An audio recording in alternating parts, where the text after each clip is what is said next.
still. Turn the signal up. ColeyUFO in the building. If you hear this, you already tuned in. Truth beyond disclosure, we break the silence over.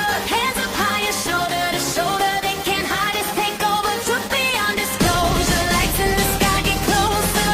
That's the next wave, we flip that cover. Coley got the world on hover. Yo, I was 10 when I saw that flash. Silver disc cut clean through the overcast. Mama said, boy, that's just a plane. But the thing did a right angle, drifted, vanished in the rain. Late night, flipping dials on the crack deck. Calling show folks scared, talking contact. Farm fields, circles in the wheat rows. Military trucks on the back, dark dirt road. Black suits, black shades, move quiet. Tell you where the balloon if you buy it. Classified stamp on the radar blip. But the tape got out, now it's all on the clip.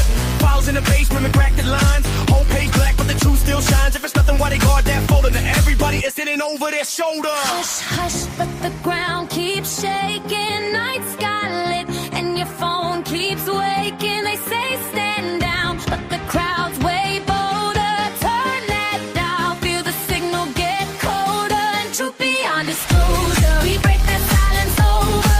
Hands up high to shoulder to shoulder. They can't hide us, take over. Truth beyond disclosure, lights in the sky get closer. SNX wave, we flip that cover. Coley got the world on hover. Yeah, late shift out back on the smoke breaks. All three lights glide, damn, freeze and rotate. No sound, but my heart went drum, drum. Next blink, one just been loading. Doctor, I'm face to face with a long black pupil. Time slowed down, every hair stood mutual. Got a scream, but we talked in flashes. Images, maps running through the lashes. They show me cities, oceans, endings. In a clean rerun with a brand new sending. So we've been knocking, you've been blind. You lead us on checks to erase your minds. Boards in the sky with the logos off. If the crews take notes when the engines cough. National security, same old script. While they scrub that footage from your nightly clips. Too many eyes, you can't just blame weather. Too many nights with that bright, strange tether. We feel that hum, that invisible motor. Coley on the mic, bring the wave in closer.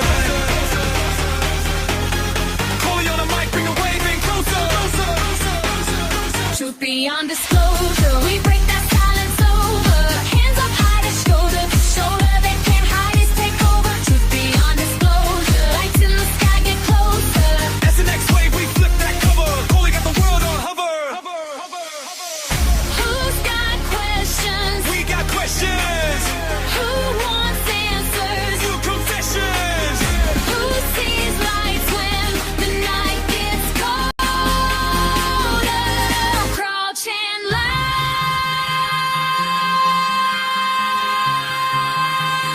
Truth beyond disclosure.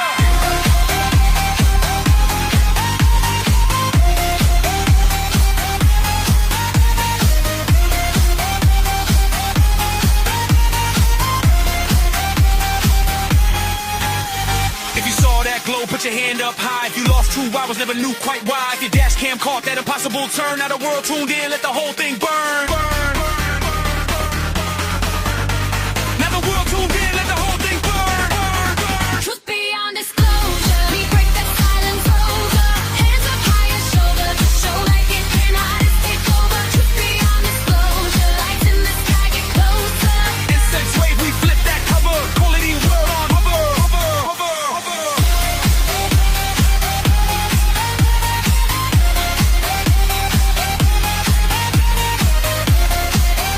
SNX Radio, ColeyUFO.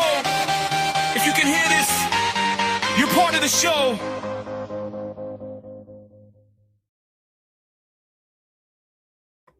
Hello, everyone, and welcome back to another episode of SNX Radio. I'm Coley, and I do apologize. I was the one that was having sound issues behind, and I don't quite understand it since they're all programmed into StreamYard, but for some reason it happened.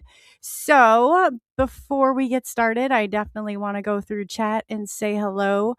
I saw that it was popping earlier. So Blazer, thank you. Oh, BMR's in the house. Rob, Night Fallen, great to see you. Matt Paxmas, always nice. BMR. You guys, if you have not already gone over to Bigfoot Michigan Rob's channel and subscribe, I definitely recommend it. Randy Stewart, nice to see you. Kurt W75, always nice to see you. And then Randy too, just so you know, I'll get you that wrench here shortly. So Monsters Unleashed, hello. And looks like we have Mike Nation and John Bliley. Hey John, he's a local. Nice to see you. Welcome everybody. So we have a return guest, and as you know, he's very cool, very very cool. He's actually one of the first people that I've come across that was also in the Gifted and Talented program, the GATE program. So I thought we'd maybe talk about that tonight and among other topics. So Doc Skinner is our guest. He's award-winning filmmaker. ET Disclosure. He's a Gate kid to CIA Gateway Project, if you guys aren't familiar with that. He's seasoned entertainment industry veteran with over 3 decades of experience, having collaborated with icons like Disney, Universal Studios, Steven Spielberg, Six Flags, and SeaWorld. An accomplished actor, stuntman, writer, director, producer, editor, event promoter, and radio personality. So he has channeled his own expertise into UFO and disclosure community. He founded the DisclosureCon, and hopefully he'll be bringing that back because that was pretty awesome. So yeah, tune in and hopefully you'll enjoy it. He's definitely entertaining and knows a ton and is an experiencer. So without further ado, let's welcome Doc Skinner to the stage. And I'm showing you're on, but why? I'm here. Oh, you're there. Okay. Yeah. Yeah. It for some reason, yeah, it's going to be one of those nights. But so without further ado, like why don't you tell the audience exactly who, in your own words, who you are, what you do, and why you do it? That's a loaded question. I know, right? Golly, that's a couple shows before we get started. Right. The condensed version. I know, like there is one. Well, I mean, right? What avenue do you want to go down first? I'm the way.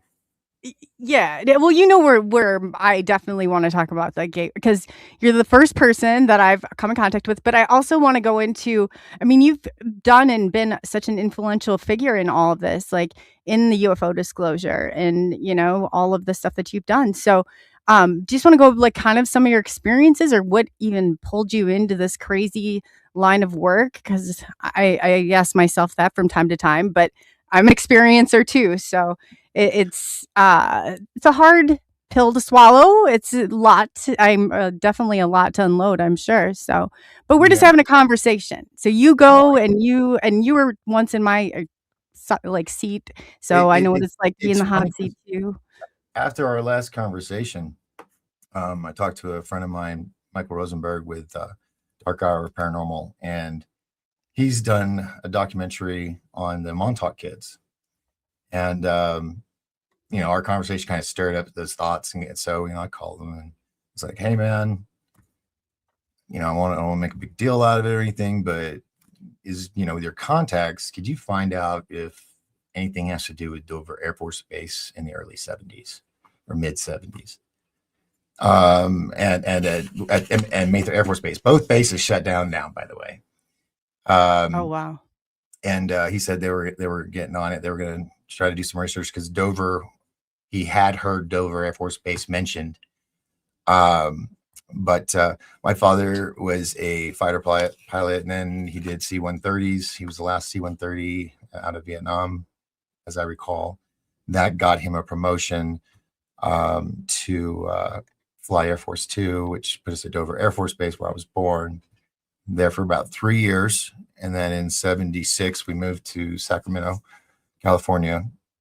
And on my third year, I just had these unbelievable experiences all in 1 year that literally altered my life. One being kidnapped by an actual person from a local swimming pool. And I got away, luckily, after we got to the location. And then this experience where in the middle of the night, and what's so crazy is if someone wants to go to 1028 Productions on YouTube and go back, I couldn't tell you where I did it. I told the story a few times, but way back when, years ago, like 8 years ago minimum, I told this story, and I'll just do it real quick. So it's middle of the night. My parents are asleep. It's a 2-story house. My bedroom's at the front over the garage facing the street. Theirs is in the back facing the backyard. there's a walkway from the front to the back of the house on the second floor, and a staircase that goes down to the front door. Well, I woke up in the middle of the night and it's pitch dark in my room. I look out the window. I see my grandmother with her big silver Caprice vehicle. We call it the General. And it's daytime. She's like, come on, it's time to go. And so I'm like, well, okay. So I turn around and it's dark in my room. I go open the door. I walk to the middle of the hallway to the staircase. And I stood up like this. And I just, it blows me away that I've told this story so many times in the past. And now I'm hearing all of these other gate kids that had the same experience, which is you're at the top of the stairs and you kind of fall, but you don't fall all the way. You stop. And I was 3 years old. My parents had just put in a swimming pool, so they were teaching me how to dog paddle. And so I was floating. So the idea was, okay, just dog paddle. So I'm floating down the staircase and I get to the bottom, get to my feet, and there's like a light source from the floor, but nowhere to pinpoint it. I don't know how to explain that part. But anyway, it wasn't very bright. It was just like the room lit enough so I could see where I was. And I open the door. And I lean out. I go outside. Actually, I walked out a couple steps. I'm like, Grandma, where are you, Grandma? And then when I didn't see her, I'm like, oh, okay. So I turn around. I walk back, close the door, and I get about 2 steps up the staircase. And my father, oh, wait, hold on. Duh. So when I open the door, this is the important part. I don't know how I just skipped it. I opened the door, and there was a big bright flash, and it was silent. And then it was, it was nighttime, street light, and it was quiet. And then the birds started, not birds, but the bugs and stuff started making their noise. And that's when I turned around and went back inside. So I'm making up the second step, and my father comes around from the top of the staircase with his rifle pointed at me, thinking I'm a burglar. And so, of course, I never got to say my piece. They just thought I was sleepwalking, gave me a big, lecture, sent me to bed. And then and then right after that, I was very excelled in learning and reading and writing everything. I was just ahead of the rest of the kids. And then years later, when I was 16, my father and I are on a plane, and he's bringing up Mayan pyramids and how they're connected and how it's like, we couldn't think of that. That's the melting rock and stuff. That's alien. Ooh, finally, first time in my life. My father, top secret clearance, all this very hush hush secure. I'm big on security, weapons, everything. And I said, Dad, you remember that time when you almost shot me? He goes, yeah. And I said, can I tell you my side of the story? I never really got to. He goes, yeah. So I told him, and no UFOs, no aliens that I recall. It was just a bright flash. And then I was just a lot smarter the next day. It was weird.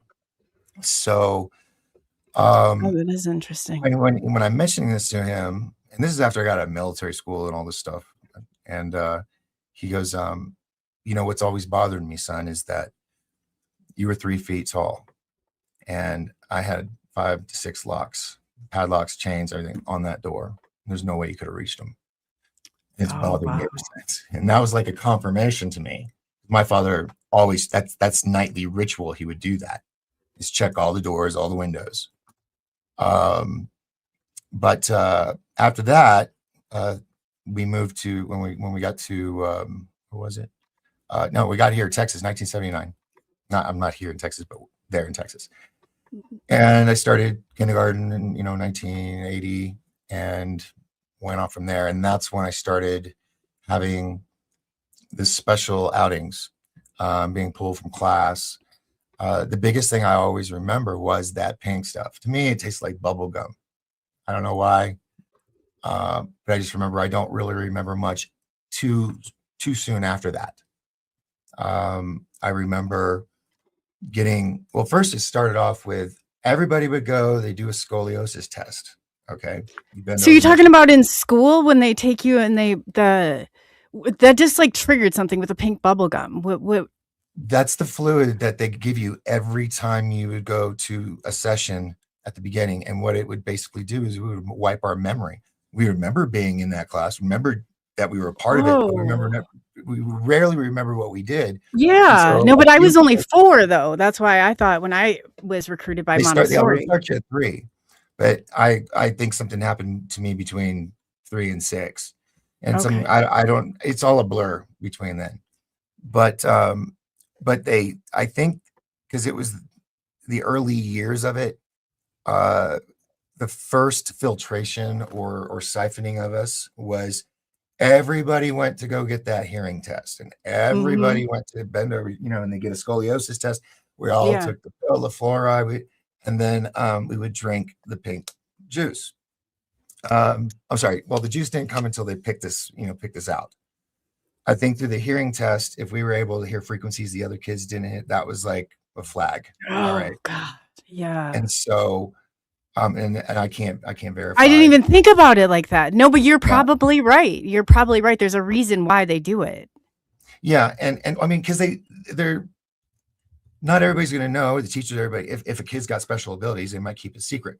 But if they can get them with something like a hearing test, and then they take the pink bubblegum juice or the pink, like Pepto, but not as thick and tastes like gum. And that was something that they, with what they said, it was the fluoride pill, that's just messing up with their pineal gland. But what a lot of us think is that so much of that over years of being pulled out of school and going to these classrooms or special trips,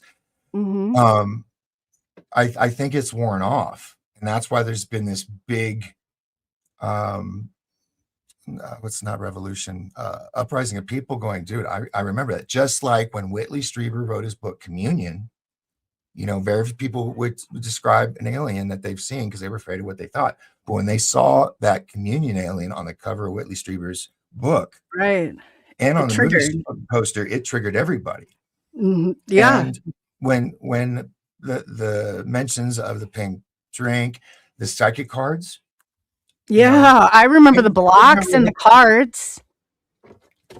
I had fun with that. That was fun for me. The learning Russian and doing decoding and why do whales have sonar and all this stuff that I loved it because, like I was 3, I was more brighter than the average bear kid. And so that's why I got pulled out. But for me, that was something that was finally stimulating my intellect. Whereas I wasn't dealing with the Rothschilds public school system. Oh, did I say that out loud? No, I hear you though. You're right. You're right about that. So make sure that doesn't move around because there we go. But first grade, and here's the thing is the schools I went to all the way up to junior high. It was elementary, then junior high, then high school. My elementary schools, I went to 2 different ones due to issues with just probably because of all this stuff. Now that I look back at it. Yeah. I'm the same. I didn't fit. I just didn't fit. I mean, I didn't fit, but I could move in and out of all the groups. That was my gift. Back in school to survive was I was able to do favors, make somebody laugh, get out of this. I even had keys to the high school my senior year, no, I didn't. Just joking. I was that'd be like the least of my concerns at this point. Yeah. Now where was I? I think the statute of limitations is up. But I always felt out of place, except when I was with the group or in the class. And a lot of the time it was by myself, they would take you one-on-one. Yeah. And I just remember like whenever they would, now that I know, hypnotize us, we go in, it was a regular ritual. We get our juice. We'd be, somebody would escort us from the classroom that was not a member of the school staff, which a lot of people believe were government agencies with CIA, monitoring everything firsthand, because there was always somebody in a suit and they'd put you in a room, make sure there's no distractions. All the windows are closed or there would be walls, it was very isolated. And they sat us and we'd face a wall with a table and we'd have the headsets on and I just remember they were always on my left side and they had this suitcase that opened up and it was this big, I don't know if it was a computer, but it had a bunch of knobs and switches, which allowed them to change frequencies. And when you heard a signal, I remember that. Which ear. Because I know one time I was nailing it so many times that they were like, well, we're going to try to trick him up. Didn't happen. But I just remember, okay, I can get that, but I don't know why I have to keep doing this every time. But then it would always come in with the, now we're going to go into the gateway of the mind by Mr. Monroe. And The Monroe Institute, yes, it was their recordings. yeah. Yeah. Did you know he got started in radio, the Monroe radio, and he did teleplays and all that, made his money in that. And then when he started learning with frequencies, he figured out that frequencies could alter someone's state of mind, could anger somebody or make them sad. And that's when the government was like, the Russians have been doing this psychic stuff that we kind of been blowing off and just what's the word? Just ignoring. And we got to learn about this. And that's when they came in, and then it got into, one thing after another, one psychic program after another, one MK Ultra after another one, cloning, it all. It's okay. This is crazy, but I always remember it, and this bothers me to this day. I was even talking to Jessica Jones about it. I said, I can tell you, and I look down and I can see all these tanks that were like glowing like a light blue, and I could see things in them. I couldn't see myself, what I looked like or who I was, but I was like always worried that I was a clone because of that. Yeah, cloning tanks, maybe. They were that's what I found years later, and I was like, that's what I saw. And then you want to hear something really funny? Being in the entertainment industry all my life, I stay in it because it's getting your eye behind the scenes that the audience doesn't get to see. Mm-hmm. And as we know now, the movie industry has just basically been a big soft disclosure program in many ways. And so, where was I going with this? I'm talking to you, but I've got like 40 other things I'm going on in my head. I totally understand. I totally understand. Rewind. Take your time. You're talking about no, it just slipped out of my head. It's contagious. I could have just told you like 30 seconds ago exactly what you're talking about. Man. And then you were that's the horrible thing about live. Anyone wants to like rewind? Yeah, I say rewind like it's a VCR. So, anybody wants to go back? We're talking the gateway and all that stuff. So get back on track, Doc. So that went on, and then it got real bad for me because I went to the Marine Military Academy. Now, I'm not saying anything about them now. I don't know who runs it. I'm sure it's a great school. I learned a lot. I had a lot of fun there. To a point, but it wasn't a lot of education. It was more military tactics and how to do things like in Venezuela, that kind of, at 15 years old, but there was things where I'd be pulled out there as well. That was the thing is that made you feel special, but you couldn't remember what you did. And I couldn't tell you any of my classmates or my mates. I can't either. I'm like, were they even real, or are they just like a part of the scenery? I don't know now. I worry, is my mind split? I don't want to be no sleeper buddy. I know.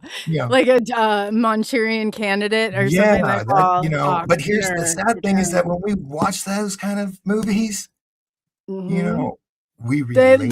Doesn't it just sit with you like, whoa.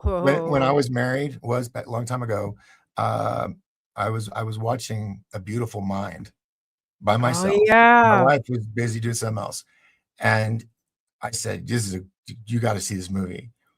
And she watched it. She was mortified. And she goes, I don't understand. I'm like, what do you mean? She goes, you were laughing your ass off the whole time you were watching this. I was like, I was relating. I don't know. Because I thought, not that I've got this a schizo personality. It's just that I feel a connection to government agencies, even though I know I've never been an agent or pointing your back and all these strange things. It's hard to tell for me because I'm an entertainer. I have a very creative mind. I'm a writer, and I create worlds and stuff. So I have to gut check myself, make sure I'm not letting my imagination go somewhere else. Like the first time I saw a TR-3B right over, White Mountains of Arizona, where we were going to country line dancing, and we were in the parking lot and look up. First thing I see a three dot triangle, and it's kind of just like floating, like it's on water. And while it's moving, it wasn't stable until it started moving, and it got more and more stable. But I knew right away, okay, that's our boys. I knew it was a TR-3B because it has rivets and stuff, and you can see that. So I instead of going, woohoo, I saw UFO and the aliens, I didn't, it's not my thing. If they came down with a really awesome light show and brought, Avicii back and he was spinning the whole way down, that would be so awesome. I'd be down with that. The dinosaur off of Super Mario Brothers? Is that what you're talking about? No. No, it's like the DJ that died a few years back. Oh, actually, you'll dig this. Back in 2010, because I remember it was before the Japanese tsunami. I was living in Cheyenne, Wyoming. I live there. It was like there.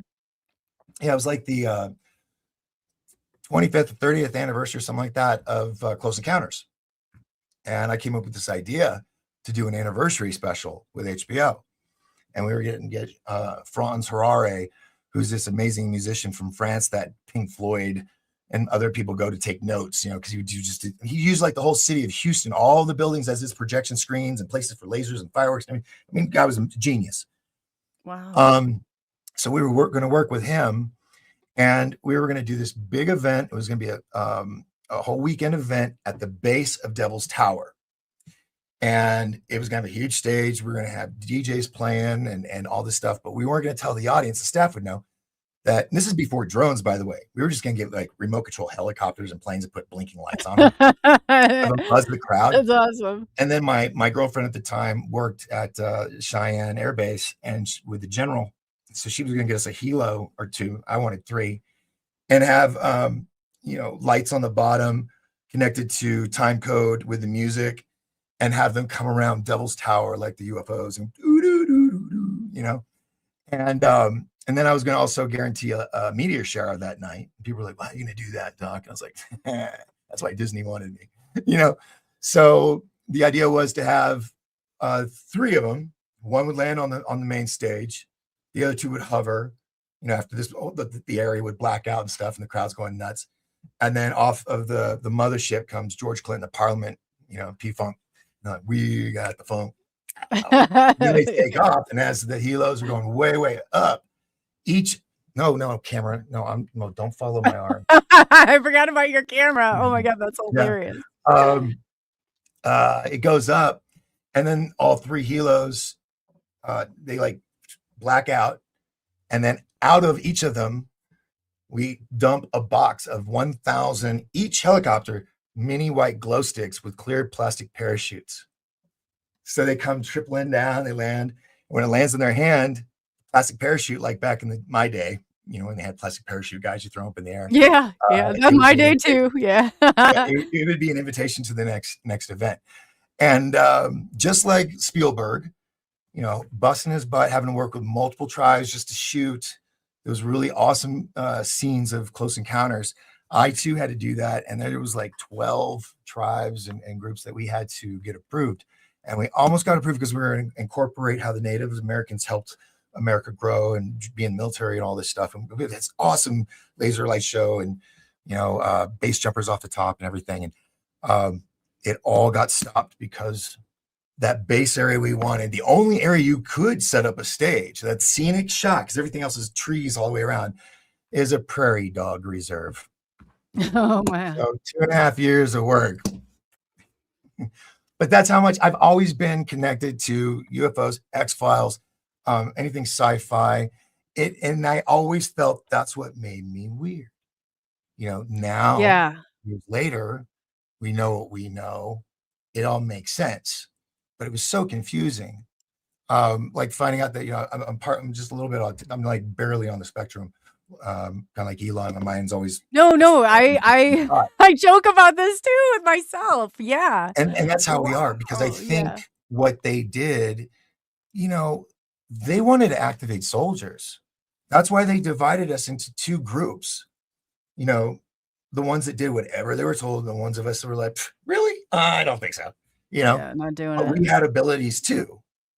And so if you look at the Montauk Boys documentary, it talks about how God was his name? The big guy, he ran. He was one of the guys that tortured the kids, but then now he's like, he was trying to tell everybody what was going on. The names just escaped me. He was a part of the book, the Montauk Project book. Anyway, he got to meet, through my friend in his documentary, one of the kids, and he remembered the kid, and he was like, I'm sorry, all this. And he goes, how old are you? He goes, 33. He goes, well, you're about at the end of it. Like, what do you mean? He goes, they put kill switches in all the kids. So once they got to 33, they would off themselves.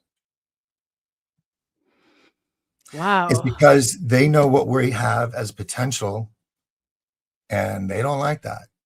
Like every show you see with like Firestarter, Stranger Things with 11, they don't want to not have control of that.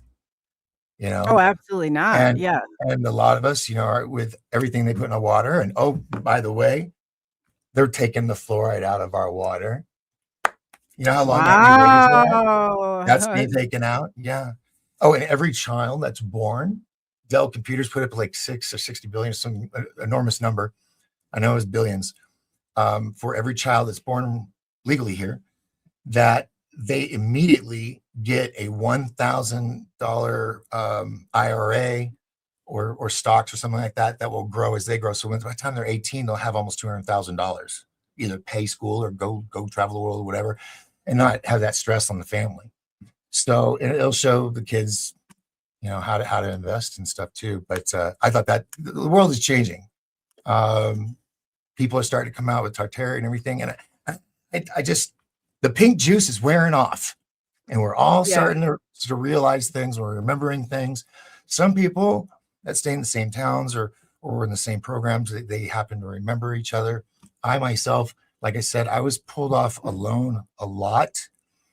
I just remember for example, they would do these tests. Let's say you drew a picture with a pencil, and it was most like 3/4 of the way erased. They would show that to you and say, what is that? And I would know. Easier example, at the department store, you got a bunch of t-shirts with lots of cool logos, like at Walmart, right? They got that Walmart aisle or rack that's, cartoon characters and funny sayings and all that. They're all folded, and I can see just a thin line of it, and I can tell you what it is. That's just something I've always been able to do when I was, when they give you that aptitude test, which you're supposed to be when you grow up. Yeah. I was supposed to be like some kind of detective or something like that. But, I forgot what mine was. So, yeah, I do remember taking that. Do that with us. I love doing the psychic cards. I'm not perfect at it, but I have a decent record, of nailing them. You remember a lot. Being attracted to like ghosts and the dark side and the stuff that we're told doesn't exist. I was more and more attracted to it. The Golden Dawn. I never read the Satan Bible. Hell, I bought one when I was in military school just to hold in the corner of my bed in the room. So when my sergeant majors would come in, the seniors would come in, they'd see me holding the Satanic Bible, and they're like, all right, and they leave me alone. But I never read it. I did the Ouija. We had some Ouija stories too. That was crazy. Oh yeah. But I was always attracted to ghosts and werewolves. I was even hanging out with some kids. They were in the Rocky Horror Picture Show, and they all thought they were vampires, and really believed it. But I was okay with it,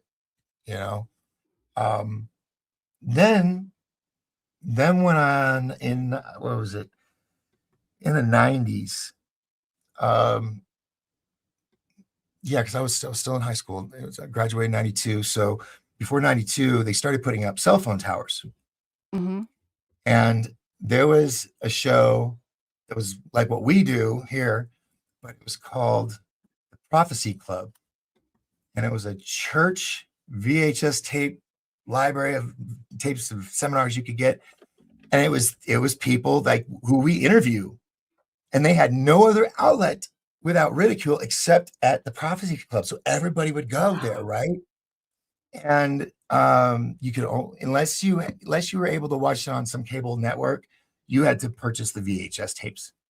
Oh, And the that's VHS. where that was the beginning of my passage of discovering the truth, and discovering that we've been lied to about everything.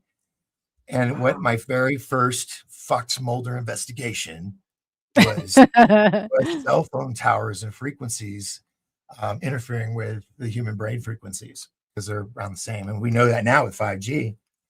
And they're coming out with 6G too, which is even scarier. But that just kept me going. And then, of course, chemtrails. That was a big one. And people were like, I just don't believe it. My stepdaughter, when at the time, she was in high school, and it was just starting to be a thing, that people noticed chemtrails. And of course, she, I'm her stepdad, and so she knew all this stuff. And so she did the science. Right. And some guys in suits said, hey, where'd you get this information from? This isn't real. And she goes, really? Follow me. She took him out the gym door outside, says, that's not real. He just pointed at a bunch of them in the sky. So it's like, always good for her. That's awesome. A way of life for me is sharing the knowledge. And of course, the whole fake news and everything, all that crap, that wasn't an issue. People would listen to you. And then of course I got into government stuff and presidents, and you went right down the rabbit hole. JFK, and just, it's like everywhere you look. Deception. I mean, look at what's going on in Minnesota right now. Oh God, it's painful. It is painful. It's like in the movie already. Roll credits. It's done. I mean, and the thing is, it's just Minnesota's gotten noticed so far. Now they're noticing it in all these other states. Oh, and they're finding out that those certain states reps were getting paid well. Imagine that. Follow the trail of money, right? Well, see, nobody knew who he was. He was a high school gym teacher. All right.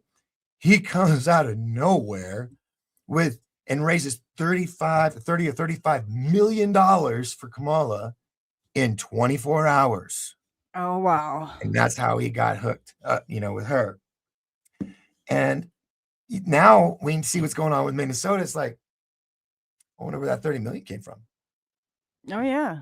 So we'll let that simmer, folks. Just let it simmer. Simmer while you amongst yourselves. Some people are just altogether dodge out of it, but there's some stuff we really need to face here. In talking about the entertainment industry, our girl Polly Rodman said, how much are the governments controlling the movie industry in order to conceal or hide disclosure, in your opinion? Well, I can tell you for a fact, because of this book and movie that I'm working on, by the way, called Fly the Rise of Jett Parker, Amazon, Barnes and Noble. It's I threw myself off of my own selfless, shameless self-promotion. About the government. You want me to pull it back up? Oh. Yeah. Oh, you can do that? You can rewind this? It's like, no, I wish. I wish it was like the days of the VCR. Oh, yeah, the question. Oh, yeah. So while doing research, I wanted to do something with Space Force and, give them that boost like they did with Top Gun for the Navy in 85, but for Space Force in 2025. When I finally did, 6 months later, I got a hold of them because there is a department out of California that has all the branches, and their job is to strictly work with filmmakers that need military in it.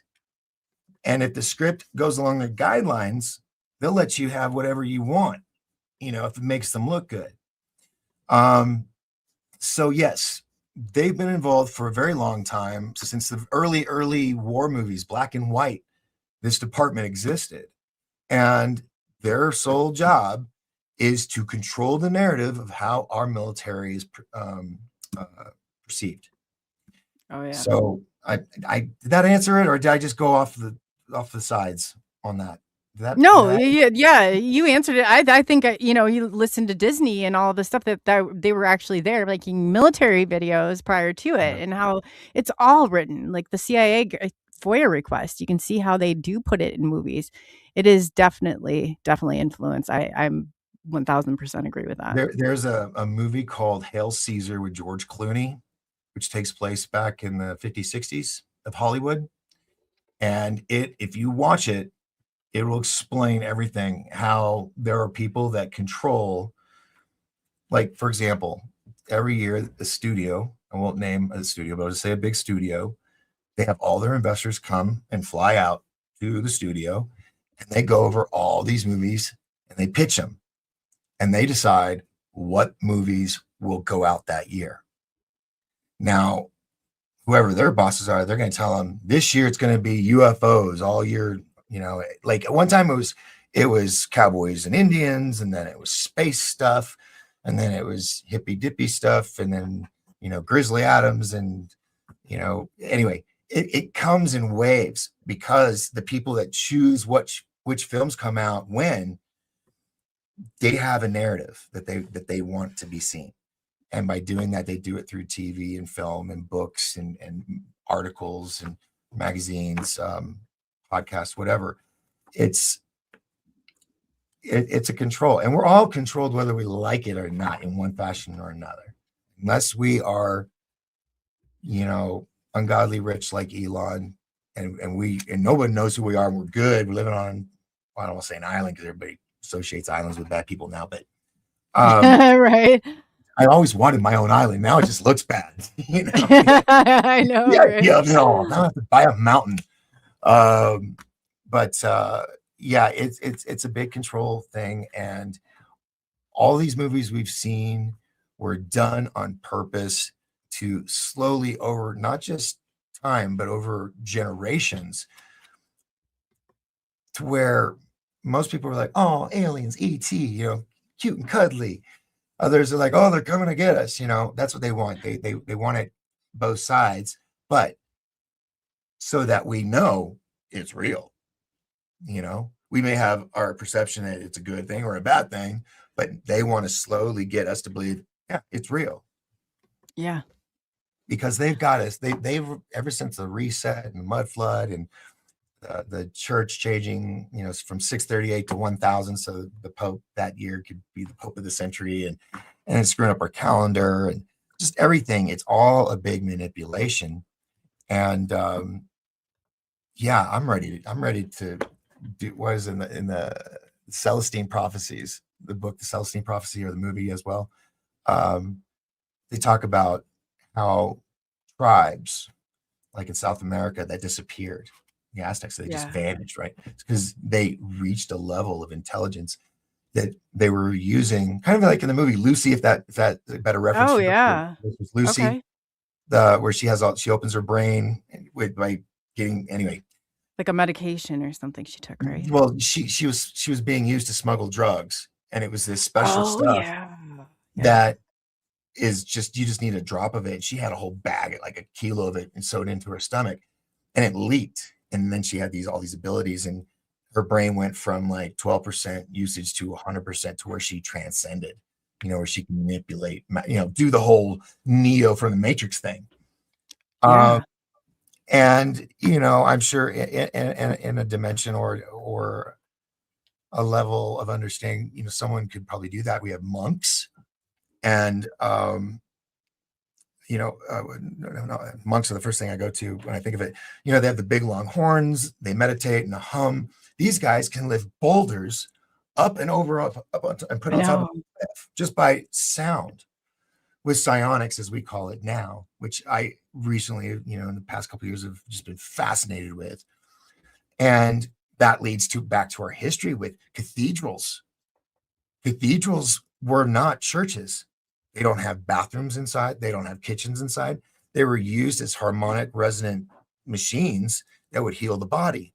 And the big, beautiful symbol windows that you see that are like stone glass, but they're these geometrically perfect patterns. Each one of them is different. But back then, they were smart enough. This society was smart enough to look at a symbol and go, that's the psionic resonance frequency symbol that will heal cancer, that will heal, my sadness or whatever. And they would go in there, lay on the floors, those big, beautiful floors. And that's why they painted on the ceiling. You had something while you're laying on your back being healed. But the Roman Empire just turned into the Vatican. And everybody with religion and all this, and God bless everybody with. I don't want to say everybody's bad or anything. I've gone to church most of my life, but it's just so once you see it, you can't unsee it. You can't unsee it. Yeah, that's true. Very true. I've said that a bazillion times. You can't unsee it. Once you've seen it, it's done. And when people go, oh, just forget about it, just ignore it. It's okay. You'll get over it. I'm like, no, it's your life. It's like your life. No. Yeah, it's but luckily in 52, I've learned to just, I don't know if it's a thicker skin or colder heart or whatever, but nothing really surprises me anymore.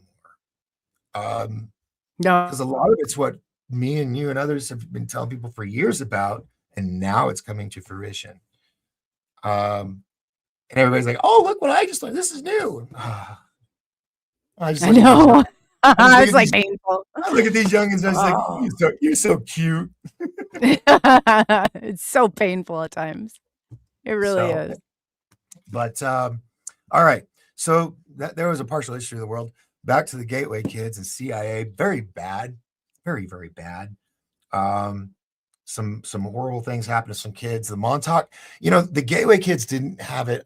Well, at least I didn't have it as bad as what has been reported with the Montauk kids. No, oh God, no. I felt like it was like the society done in society in front of, that's what it seemed like to me. They were doing things, but it wasn't. It's like the MRIs and the things and like that heavy electromagnetic was taken. I mean, I think they had to have had us marked for whatever reason.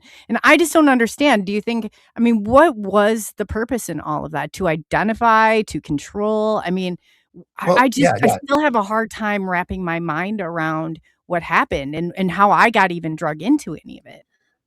Well, they pick the kids because adults, the pineal gland is already calcifying and stuff, and they're set in their ways. Whereas a young mind at 3 to 6 years old is malleable. They can do what they want with it if they have access to the kid. And unfortunately, we were a very trusting society back then. Unlike today. Definitely. I mean, look, the whole hanging out till the streetlights come on, then you come home. Parents didn't worry because first off, the media. Remember, I told you the media is controlled.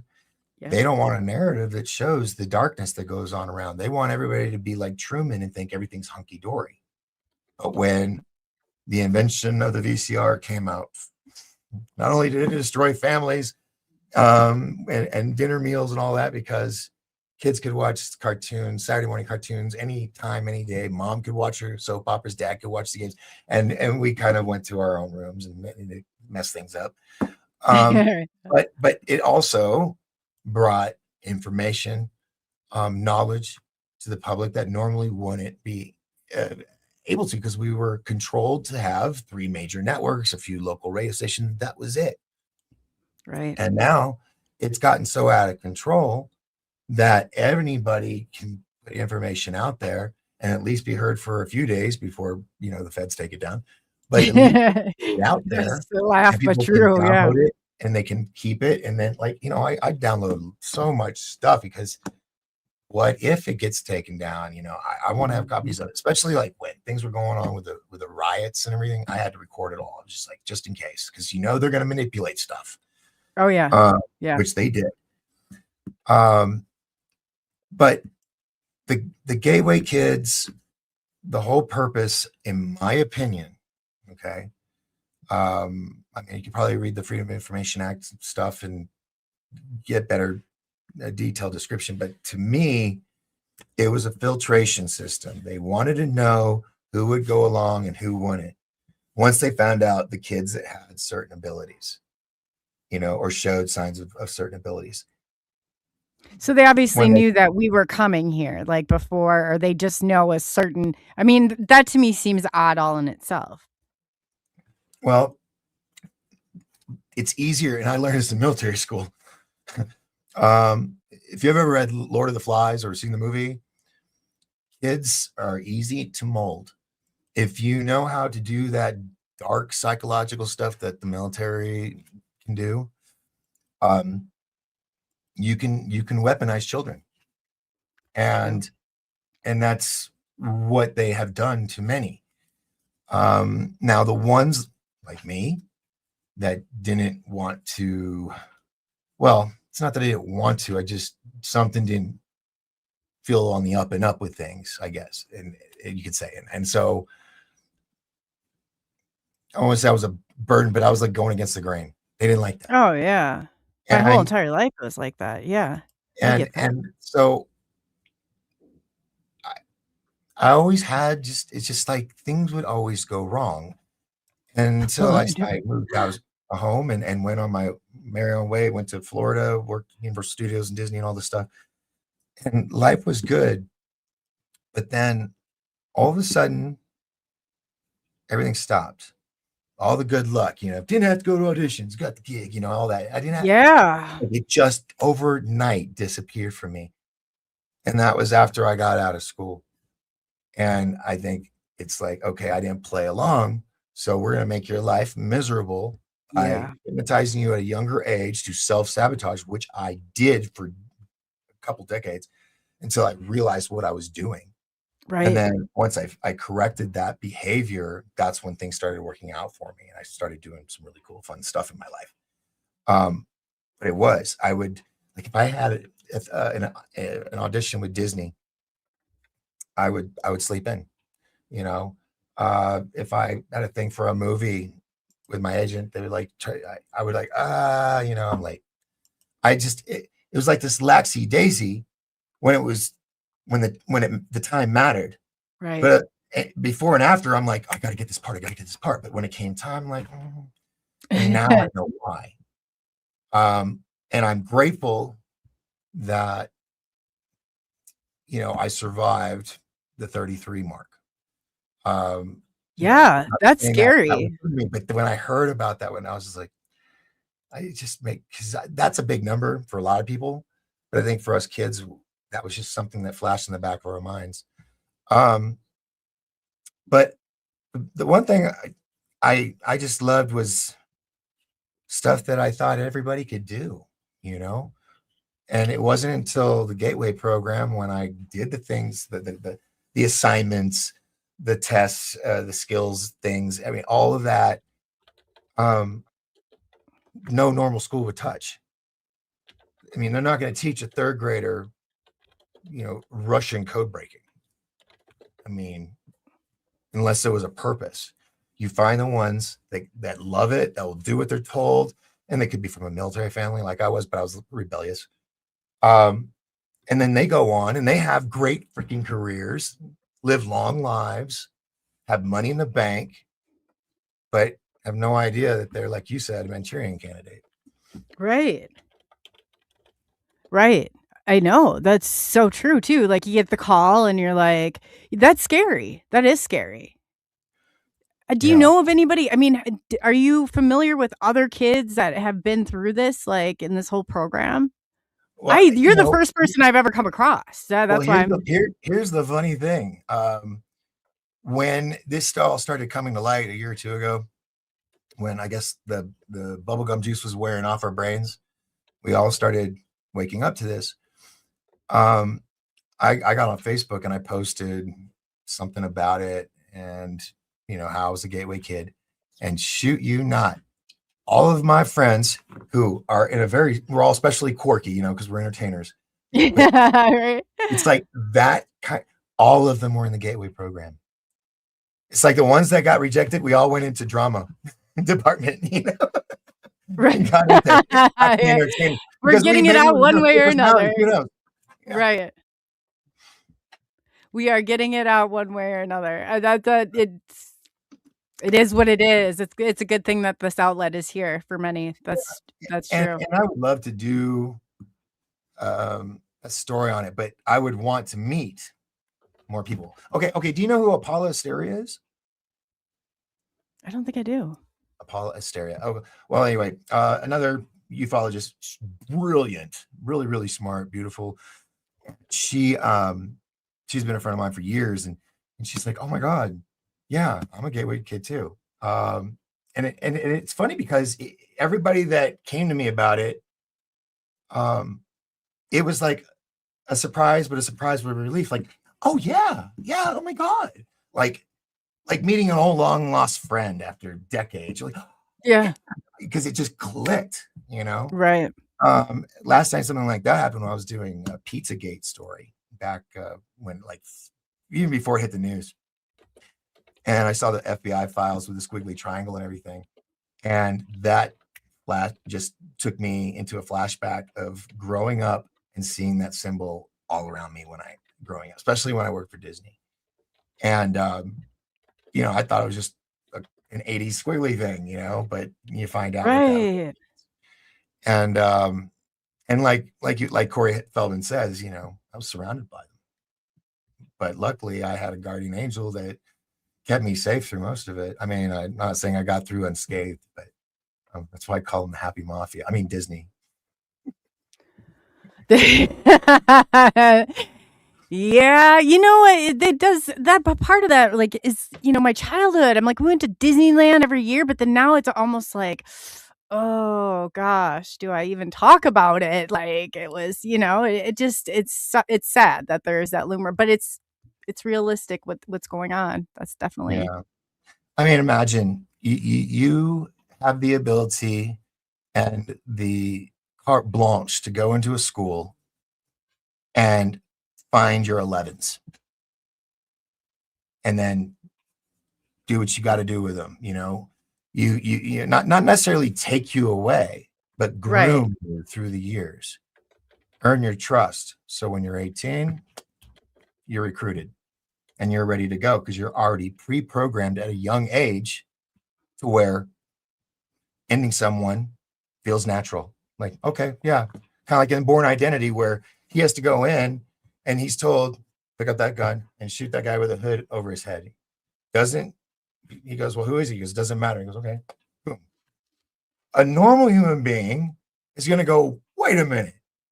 You know, this could be anybody under here. I want to know.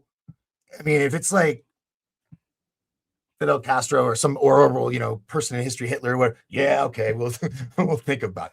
But that's the thing is they train you to be cold-blooded. And it kind of has caused a lot of reverse feelings with us gay kids, where a lot of us are very, very sensitive and very emotional.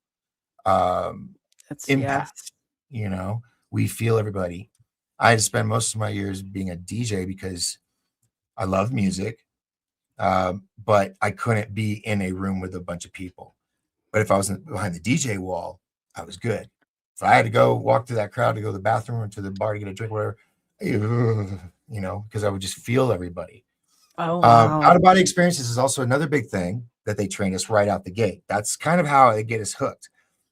And that's what got me into Ouija boards and ghosts and hunting. And what's your technique for traveling? I have one. Like, I don't like actually, like, I can just myself somewhere.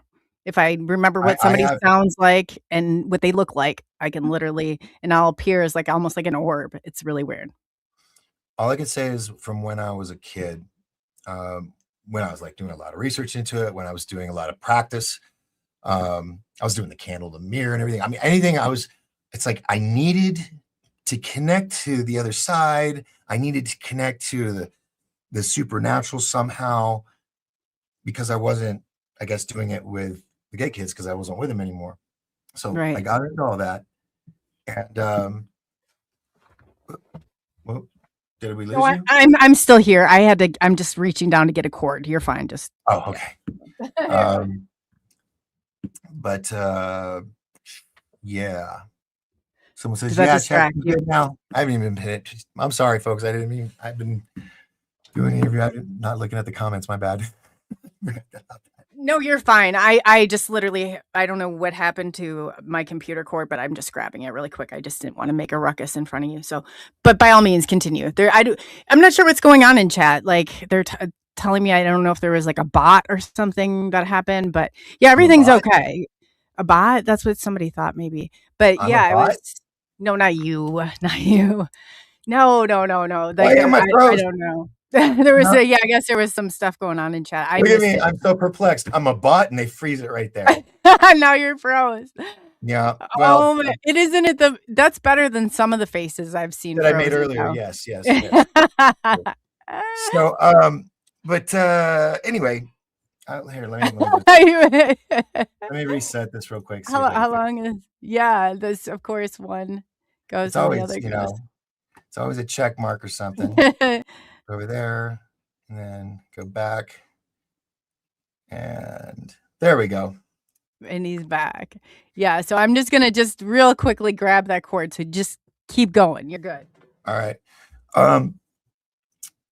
But I found out a lot of my friends were gay kids, but I don't think they've thought about it. They just remember I was in the gifted program, some people have the binders of all the assignments that we'd have to do. I just remember when we had our assignments, we had to turn everything in. We weren't allowed to take anything back to the classroom. That was a big deal at ours. And so some people got out with actually okay. Where would you find, like, where could I find these documents to look into it? Into the gay program? Like more of it. CIA? Like there's really not a lot around. No, CIA.gov.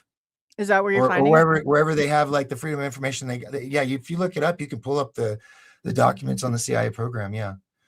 I guess I should go to the source, the CIA. I don't even know. Yeah, because I fumble words and I don't want to misrepresent. So no, you're fine. I'm just saying, like, it's affected my life, to the point where I'd like to know more. And I literally spent. What's that? Ask your audience while we're talking. Could they type up in the chat room the link to the documents, and then you could look at them right now. Oh yeah, you have an audience. Yeah. Okay. Anybody wants to help with that? Right. I can't type and talk. It's two things at once. Yeah. No, that's fine. So if anybody in the chat would like to go to the CIA, I'm sure they're gonna all go in droves. But anybody brave enough to go check out the documents for the CIA and drop a link, I would greatly appreciate it for the Gateway Project. Yeah, and it was called other things depending on the region. It was called GATE, TAG, Talent and Gift Program, and a few others. And I just remember I do remember high school, it was TAG. But before that it was GATE. And my school. I was punished in a high school. So I was a GATE gifted and talented kid. And then I went because I kind of like started to rebel against, when they'd have you put together those blocks and they're constantly checking your like IQ or whatever. So I told them, like after round like 55 of this, and this is now I'm like 16 in high school. I said, you take your own blocks and you can put them together yourself. And I was kind of like at that, rebellious stage. And so then I got stuck. My punishment was then I went from that to being stuck in a classroom with kids that were in the Special Olympics. That's not even a joke. It's not even a joke. That was my punishment. That was straight up told as my punishment. Well, so I still don't understand. It's not necessarily just a punishment. It's a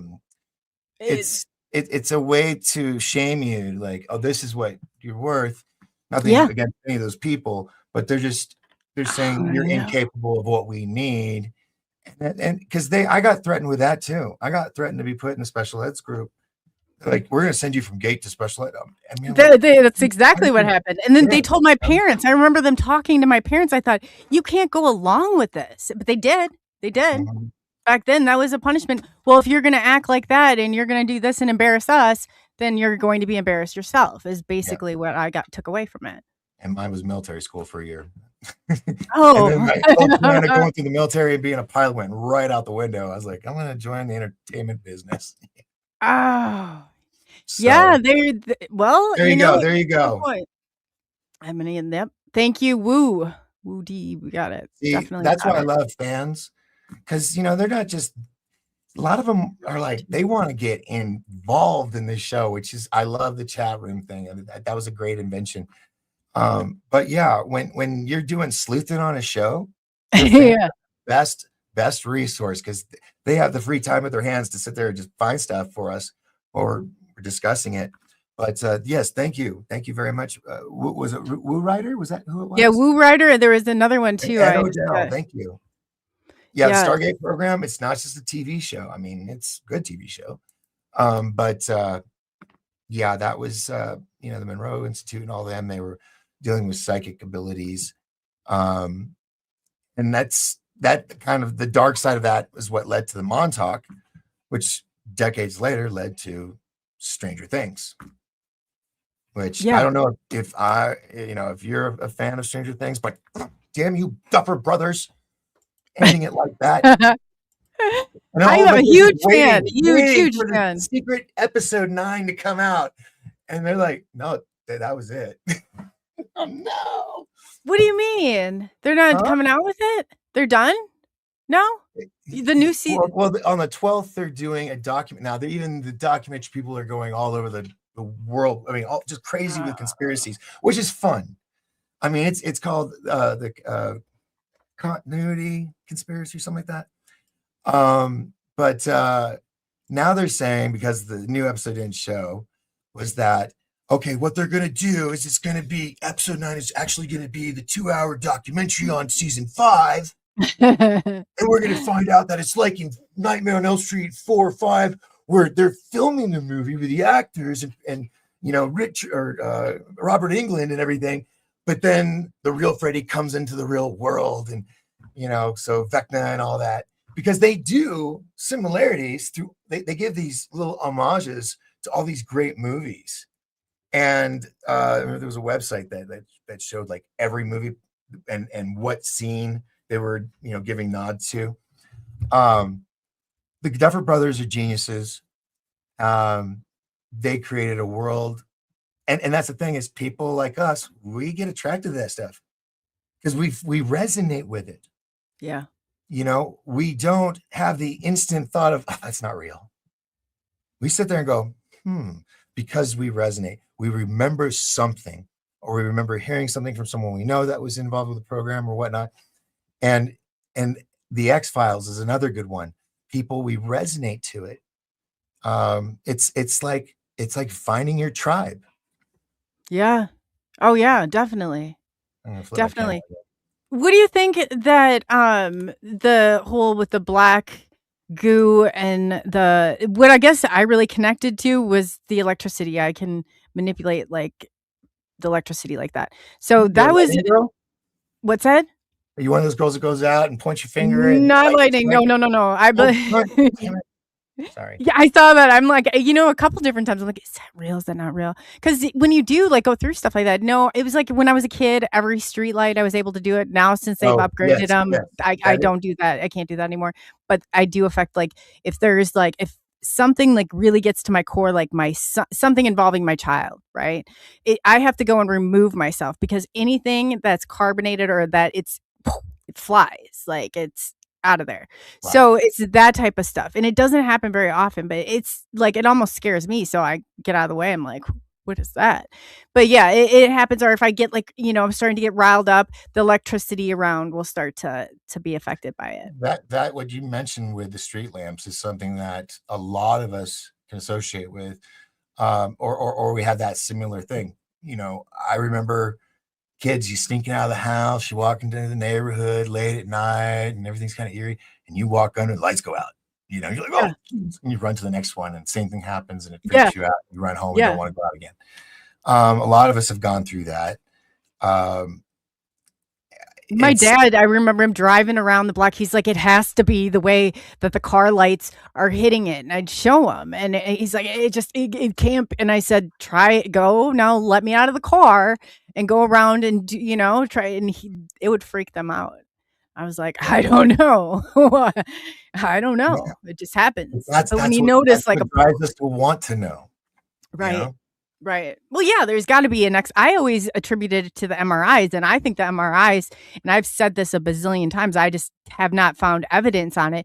I think that the MRIs that they were doing during those periods, like I think 95 is when it started with me, is a part of this. I think it's like the civilian version of Montauk. I really do. It's military technology that's been brought to the civilian world. They finally fine-tuned its capabilities, whereas before in the military realm, our realm, we're getting tortured with the beta tests.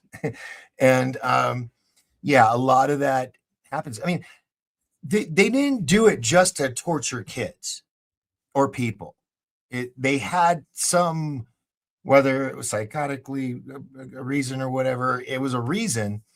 And a lot of good things have come out of bad things, which is really unfortunate. Horrible experiments that have gone awry, but in the end have brought a cure for this or that and have done good for the world. And that's just unfortunately how Discovery works, Everybody signed on with Paramount, so there's no chance to spin off. Yes, yeah. They did say they are doing spin-offs. If you listen, or did you watch the episode, Coley? I don't want to ruin anything for you. Oh, you can. I've seen most of them, but I don't know which one are you talking about. The very last one, episode 8. That everybody was mad. Go ahead. No, I didn't see it, but go ahead and spoil it because my son. Okay, so the end is kind of like an epilogue. What happens with everybody, right? Well, we see Hopper talking to Joyce, the mom, and says, "I got a job up at Montauk, sheriff's spot. What do you think about living by the ocean?" And then he proposes to her. So right there, because the show was originally called Montauk and it was going to take place on the island, but Netflix was like, that's a little too close to home. Let's put it in Indiana and call it home and have some kids and D&D. And that's what they did. But it was originally titled Montauk and it was going to be everything there. But they had to doll it up so it'd be digestible by different age groups and stuff. Because it was a lot worse than that. What's crazy is that when they created the mind flare in real life, it didn't look like the mind flare. It looked like a big Chewbacca, basically, holographic Chewbacca that went through the whole island on the base and destroyed everything. Not Patterson or something. The guy that worked there. Oh, yeah. It starts with a P. That's the guy I could think of earlier. Big guy. I mean, he's passed away. I know who you're talking about too. It's on the tip of my tongue. But in the book, it talks about how to eliminate the creature, they had to kill the power source to the machines. And so he is ordered by the commanding officer to take an axe and start chopping all the power lines, which are like big pipes. And if you go there, which is open to the public now, you can you can get in because sometimes things are locked up, but kids get in there and they graffiti and stuff. You can go in and see where the power lines have all been axed, like Jack Nicholson in The Shining, just whacked. Oh yeah, no, you're right. Do you know Brian Nimick? He's gone. I think he's been there like 80 something times. He used to go there as a kid. He has that place about mapped out. It was either one. Yeah, he would ride his bike there or something. Mm-hmm. Yeah. I think I heard his story in one of these documentaries I've been watching. The Montauk kids, check that out because they have the actual kids that are still alive or have survived. It's just crazy. Like there's this one spot in the middle of the base where 3 roads come together in like a drive around circle. And supposedly that was a place where it's got something going on underneath. If you put a stethoscope on the ground And listen, it sounds like mechanical machines going on underground. So even though it's closed to the public, it's still something's still going on under there. And for the longest time, for like 10, 15 years, they had a sheriff that lived out there with his German Shepherd to guard this one area that had a staircase that went down. And then when he left, they filled them all up with cement. So, which sucks. Yeah. That does. It's unfortunately that's kind of what happens in some of this. So it's good awareness. I said people nowadays, they're so trusting with their kids. Like, despite knowing, like back then, I feel like maybe my parents just weren't like up to, speed because we blindly trusted. And it was like a lot of this stuff, and I went to private school too. And I'm thinking, man, I don't know, and then I just see these parents and I'm like, when it comes to my child, I am so like on, I'm like, what are you doing? What are you doing? Where Yeah. most people don't. I mean, they just think everything's butterflies and rainbows. And hey, it's what football team's playing this month, or basketball or baseball. I mean, they've got us enslaved. Just follow a routine. And so many people, and I know some more and more these days, are NPCs, non-playing characters. They're just yes. And it's And that's just a whole nother thing. I'm like, they're the people that drive the car around every you can't even like, I believe in them too. I do. It's the only thing that makes sense. It's the only thing. But I think with what we went through, our different scenarios, but through the GATE program, our mind was woken up a long time before most of the kids were that we grew up with. And I think that's what always made us feel different, like an outsider, but something that would cause kids to be attracted to us, to like, well, he's not in our group, but he's cool, let's hang out with him. Yeah. The rebels. And then myself, I'm not saying it's happened with all kids, but myself, I've had this just extraordinary life that would be like an Encyclopedia Britannica of books, to just tell the story. But at the same time, it's balanced with a lot of trauma. Yeah. And then you just become tough skin or cold heart, or I don't want to say I have a cold heart, because I like to think I have a good heart for people. I'm always trying to help people and stuff. When that day comes, I'll probably go find an island by myself and just, live out my days. Though I think I have a problem with it too, but that's why I always joked. I'm like, have a problem with me? Not you. No. With I said I've always thought. I'm like, no, not a problem with. I said I don't even know what I said now. Now you got it. I mean, no, what I was saying was what was I saying now? No, I know what I was talking about like the autistic, being on the autistic spectrum and having that empathy for people. Like you should have. I think from time to time might struggle with it, and with certain categories of people that it's like, especially people you see right through them. You can read them, because that was another thing we were taught how to do. And I've avoided a lot of wrong paths because I'm not saying I can see auras or anything. I mean, I have, but it's not my. See auras around people? When I was younger, Yeah, I did too. That's as you get older, life and bills and stress and the intrigue to look into all this stuff and learn kind of fades away, because, you got to keep the roof over your head. You got to feed your dogs or whatever. And out of sight, out of mind after a while, keep you busy, keeping you busy so you don't look that direction. That's for sure. And it's like I said, they program us or they make it happen. So we're always stifled. We're always being suppressed somehow in some fashion, so that eventually we'll break, which I think all of us have gone through at least once. And then of course we bounce right back, because the only way back up is up. Right.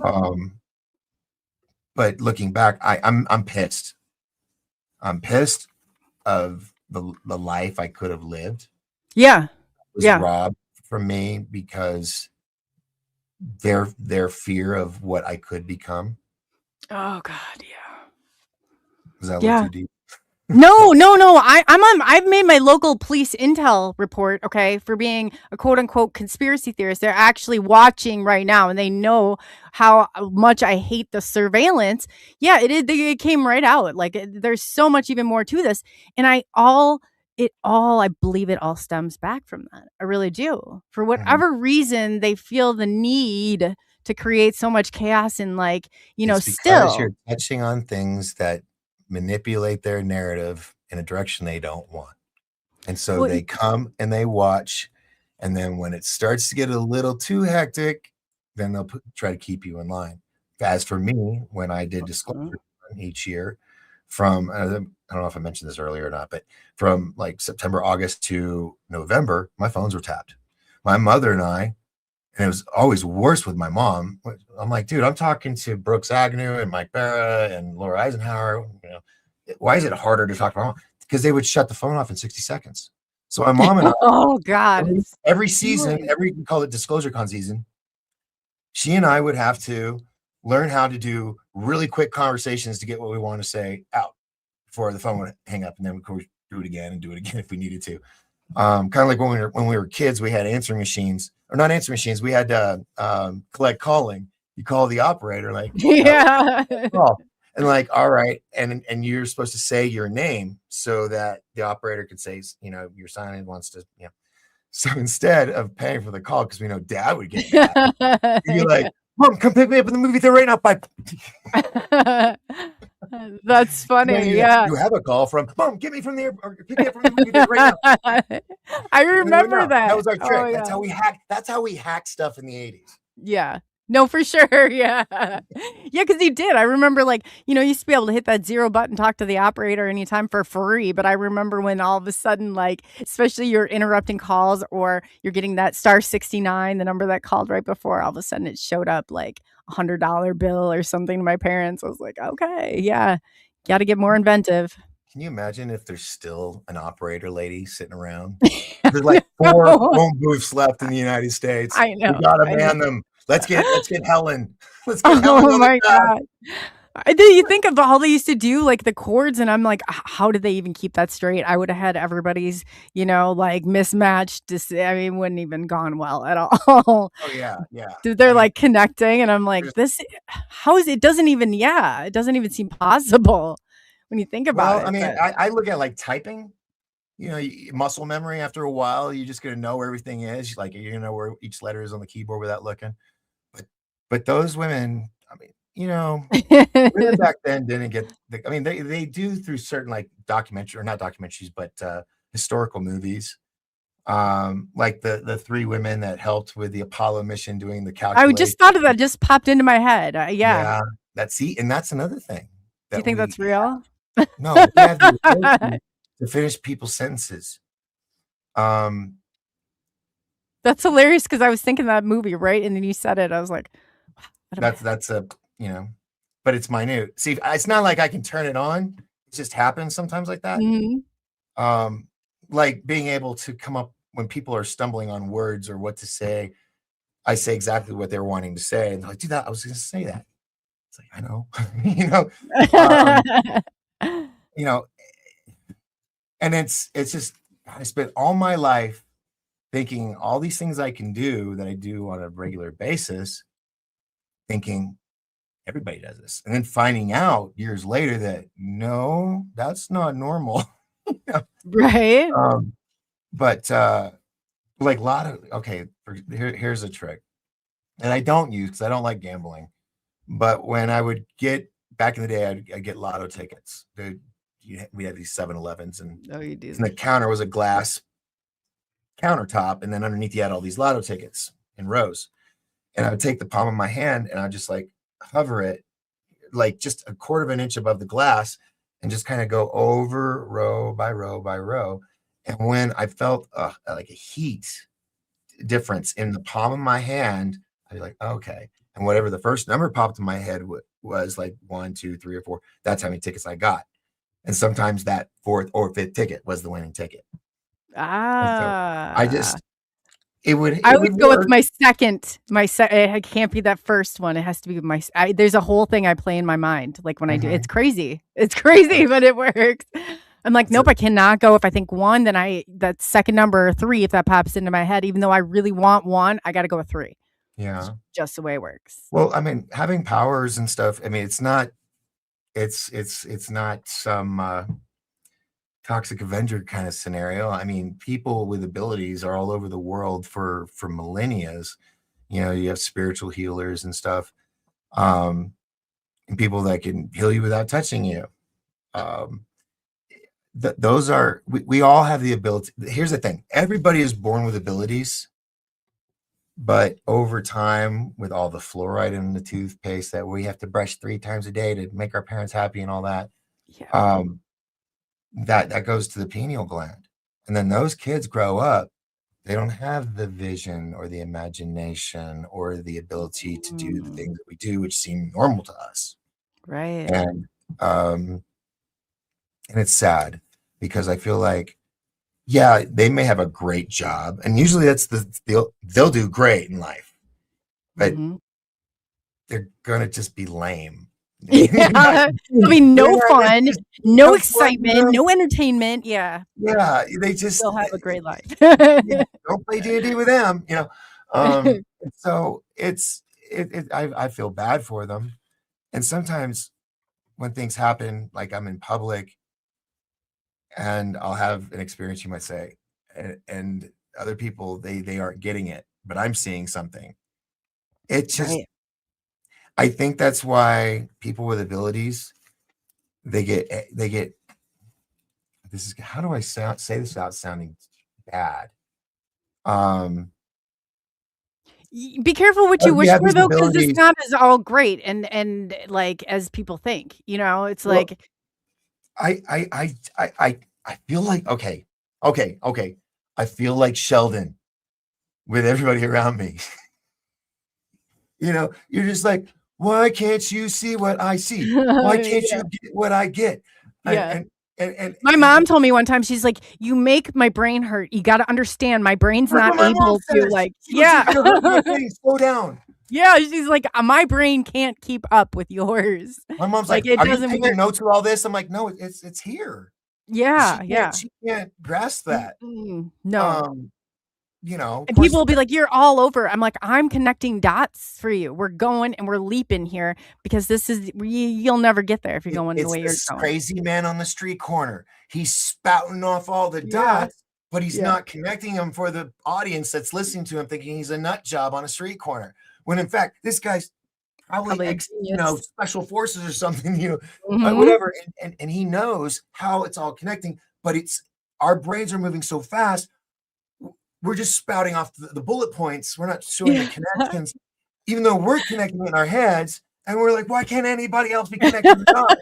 I So know, we I be know. told line by line how this goes to that, and like God, Oh, it's painful. Like, it becomes natural painful. selection. Like, I'm telling you, though, it's like if somebody could get inside my brain, I think that they would honestly, they would reject it because it's so, I mean, I don't just go, and I'm sure you're the same way. I don't just like go and research something. Like I immerse myself completely in every single document that I can find. And it's just like boom, boom, boom, it just starts clicking. But can I explain it? No, I can't. Not in your best day, but that's just the way that it works. now, why when I freeze, I don't look as good as you do frozen? Am I froze? Oh, I'm not not I'm now. still but I was froze? It was such a headshot. It was gorgeous. Um, Yeah. we've Yeah. got 24 minutes, I guess. If you're gonna if you're still, we can go over if you want, but whatever. Do you have people with questions? Yeah, anybody in chat that has questions, You please, said by something all about means. capital words or something. I remember Yeah, people do that. put it in, caps if you guys do have questions. It's just easier to see, for everybody. So I'm looking through. There were I think a lot of people are just like really like taken back too. Like, hey, they experienced some of this stuff and they just don't know exactly. It's like because I was reading it before. It's like, but when you said bubble gum Mhm. and that like then I just like went, and I can't exactly put my finger on it. But you said you had like a rush of memories when I came back to all of that. How did and I don't know. Like I don't remember like going anywhere else or doing anything else, but my life timeline follows the pattern like to Mhm. a T almost. I just How do remember you get those how do back? I do what? How for the memories, like, how I guess, I know that you were talking to Tony Rodriguez and some stuff came out, like and it did with me too, which is so weird about an MRI, a show that I did with them, and stuff started to that's when I Yeah. really started to get Did I tell you the last show when I invented the Stargate with 3 MRIs at 3 various sizes? no. Okay, so one of the other things that um draw that I needed to draw it in here. I always drew this image and sorry, this is like off the cuff real quick. But ever since I was a kid and in the program, I drew this since like 3rd or 4th grade. And I never fully understood why. I thought, well, I'm into art, I'm drawing, it's kind of a cool thing, but I couldn't let go of this.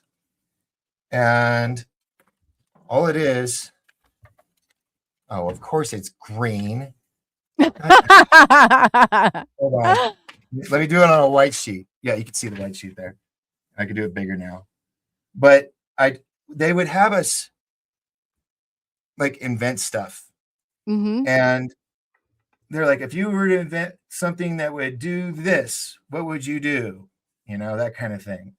And we come up with ideas. And I've heard rumors that some of those ideas were taken by the government and patented. I bet. But sorry, this it's bigger, so No, it's you're fine. taking just a second longer here. But it's just the same image since I was a kid. And it's this. A triangle doorway with a staircase, and all around it was like space. So Did I you was ever drawing. see or did you notice my intro? I have that picture in there. Get the fuck what? Mhm. I'm sorry. Your intros are like the coolest intros of any ufologist show I've ever done. I know I have the Including my stairways own. going up into the triangle, and the triangle Are you moving with the serious? You human have running this in it. image in your intro. I have what it look yeah, I think what I would say looks like that. Now, I don't know, you'll have to watch it and see if that is in Wow, fact that's but I could crazy. probably let me see if I could And pull it and up. the other I thing can I would draw was like a cutout. What's it called? Uh, not a diagram. Imagine a mountain. You cut it in half so you can see inside the mountain, right? Mhm. I would draw like secret bunkers and stuff. Like during homeroom with graph paper, I would make the mountain, and then I just all this like secret tunnels, entrances. You had your security room, you had your sick bay and all this stuff. Of course, it would be a lava bridge you had to go over, but I was always like stuff underground, like tunnels and stuff. Yeah. Um, where would a kid get that? Back then when Back I was a kid. then Um, right. yeah, and so um, I don't know. I got into mysticism and everything, um, and everything except witchcraft and Satanism. I try to stay away from, and learn to find that a lot of people who were around me were of that. But yeah, they're normal people, just like No, us. yeah, I'm just exactly. I said, "Well, it might not seem normal to anybody else, but this is the way that I grew up, and this is what is normal to me." Like, yeah, I don't know, Yeah. I can't help it. That's all I So can say. let me do now. This I created in the was that Share Elementary? So fourth grade, and they said if you had to travel through time or travel out of this world, how would you do it? And I didn't really fully understand an MRI back then because I was a Right. kid. I just knew what they were, and I knew they had magnets in it. So and it basically looks like a Stargate because you have one big round ring, and then further back you've got half that size ring. Oh, this is really off bad. So there, and then a third one. Screwed that up.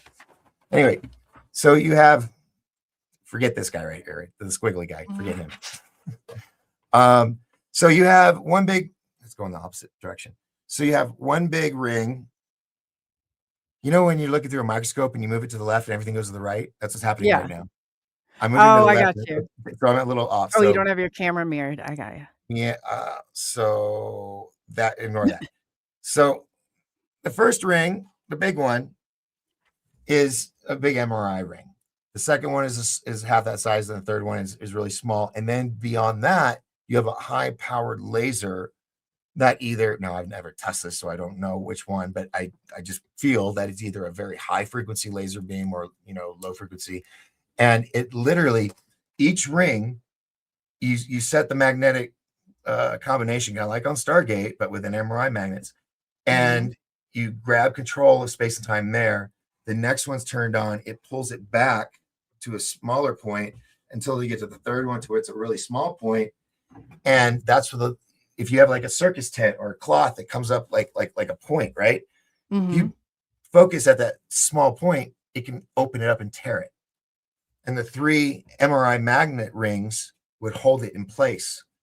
And I designed that when I was like 4th grade. I remember how they used to got smaller too. It's like when I first went in them, the tubes were like, and I remember them sedating me to go into them. Even. Yeah. Do you think they were just like, it was because the reason that they said it was there? I don't even believe that. I don't. Just super crazy. Like they said there was something in and there's like a pocket of fluid, but nobody had ever seen it before. I went to Mayo Clinic, went to Johns Hopkins, nothing. And I always thought maybe that's the reason for the reason of giving the MRIs. That's the only thing I could think of.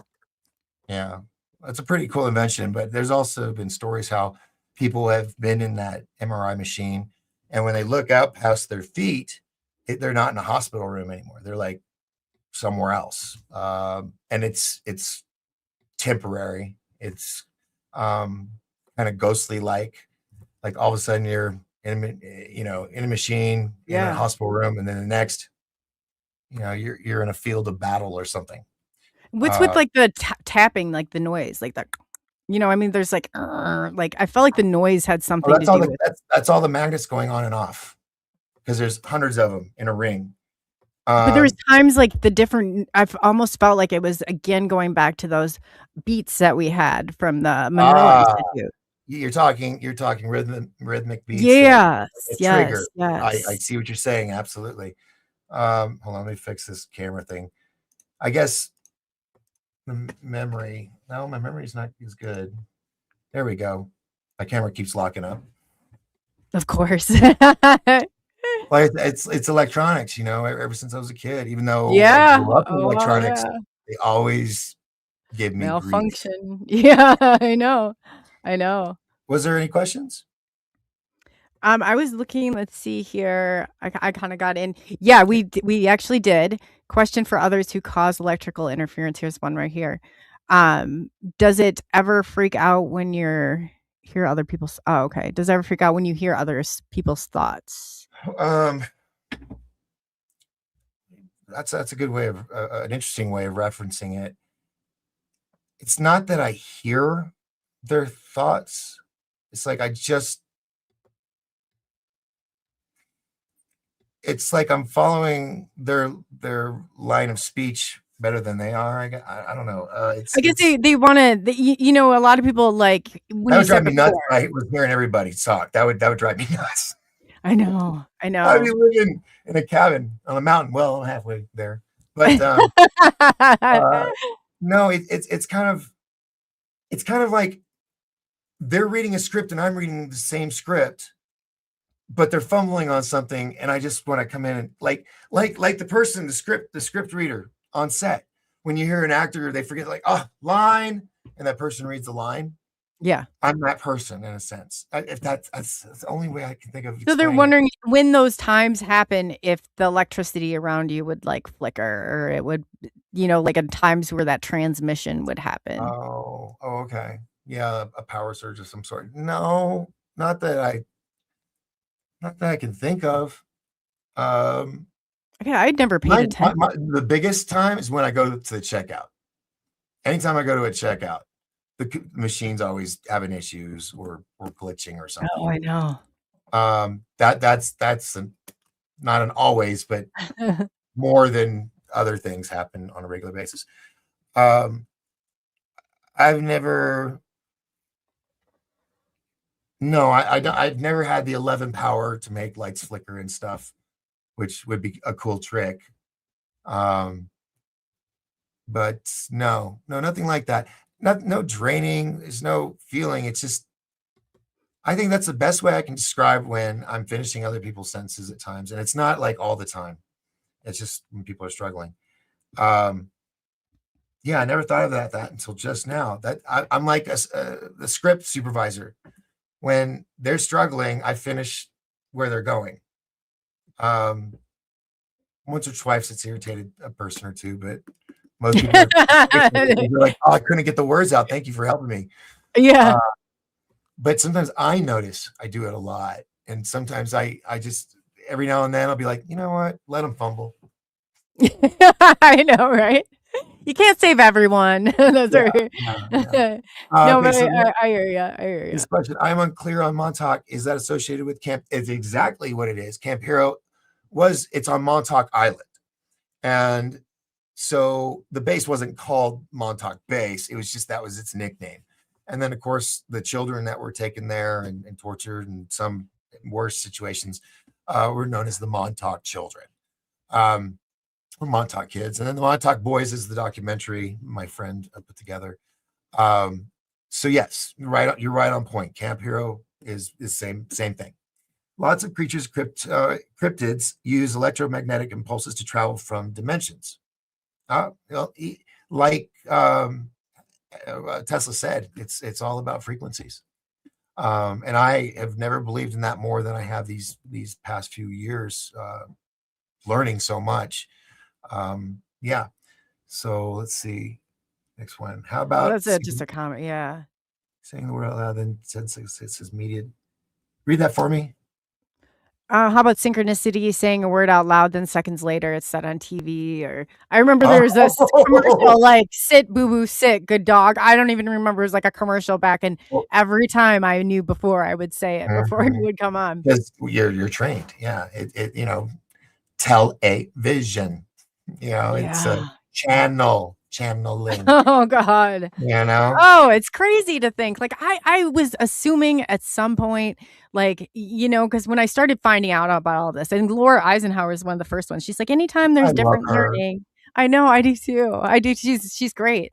And she was like, the first time I'm like, what do you mean different learning? And I was like, I was in this gifted and talented program and she's like, and then I started looking into Montessori and like all this stuff. I'm like, oh, so Laura was the first, kind of the one that took me on this path. But I'm like, if you're gonna come out to somebody and have somebody lead you on that path, Laura's a good one.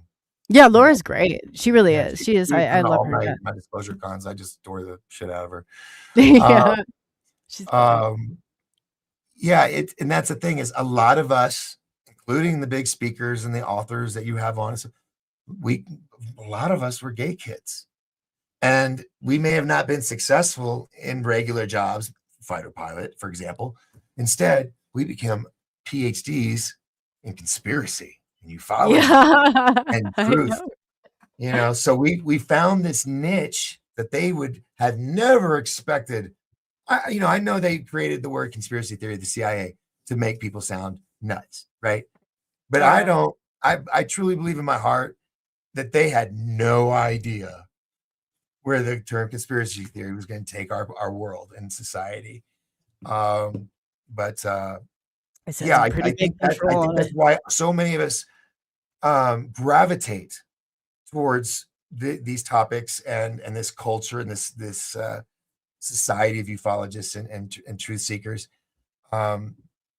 because we're not looked as crazy. people who actually give us the time of day.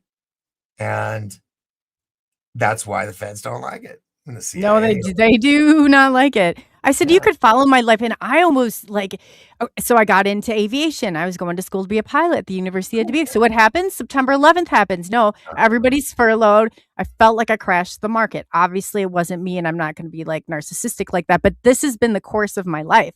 So then I get in mental health therapy. I have my master's, graduated top of my class, trained by Dr. Daniel Hughes himself. And then what happens? Well, then I got exiled over the COVID because I was fighting against, the regulations and everything else.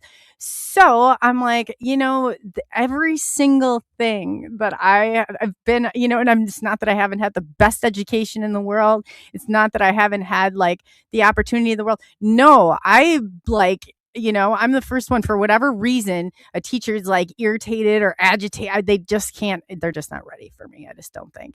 But on multiple levels, it's just like everything, and I hear that so much with like the 20 and back. And I'm like, oh God, if I have to digest that now, I don't know. I don't know. Yeah. And like I said, I don't know.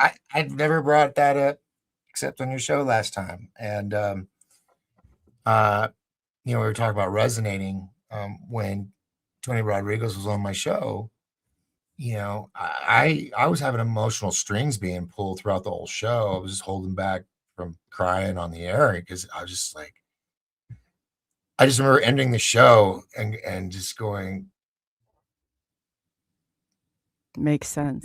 This would answer a lot of things, but I gotta find a way out to be sure before I even consider this. That's just how I am. And that's when I called Psychic to the Stars, Christopher LaPrath. And he told me, he goes, I just brought up the night I don't want to say abducted. It may have been that, but I don't remember. I call it the tour. Yeah. And he goes, yeah, that wasn't aliens. That wasn't the Greys. Someone that see my people took you away for a very long time and then brought you back to that same spot. I said, for 20 years. And he goes, I wouldn't be surprised. It feels like that. And that's when I was like, my heart just sunk. And I'm like, crap, now I have this too. Yeah, I know. Like, how much more they want to pile on here? I mean, for God's sake. It turns out a lot of us, weren't just a one and done. We were used multiple times. If you do the addition in my life, it would be 20, 40. What? I think 40 good. If you did the math literally in mine, it would probably amount to 220s. Like, that's the only way I can think. Yeah. And there's some people that have done multiple tours because of their special skill sets or whatnot. But everything changed when we moved from Sacramento to Texas. And that's when I think started going into full speed with me. And it's a long, lonely road for some of us, because people cannot resonate with it. They cannot relate to it. They can't understand it. Or they just want to put their head in the sand and dismiss it. And that is why I think being dismissed in any form or fashion just rips us apart. And we're like, no, because yeah.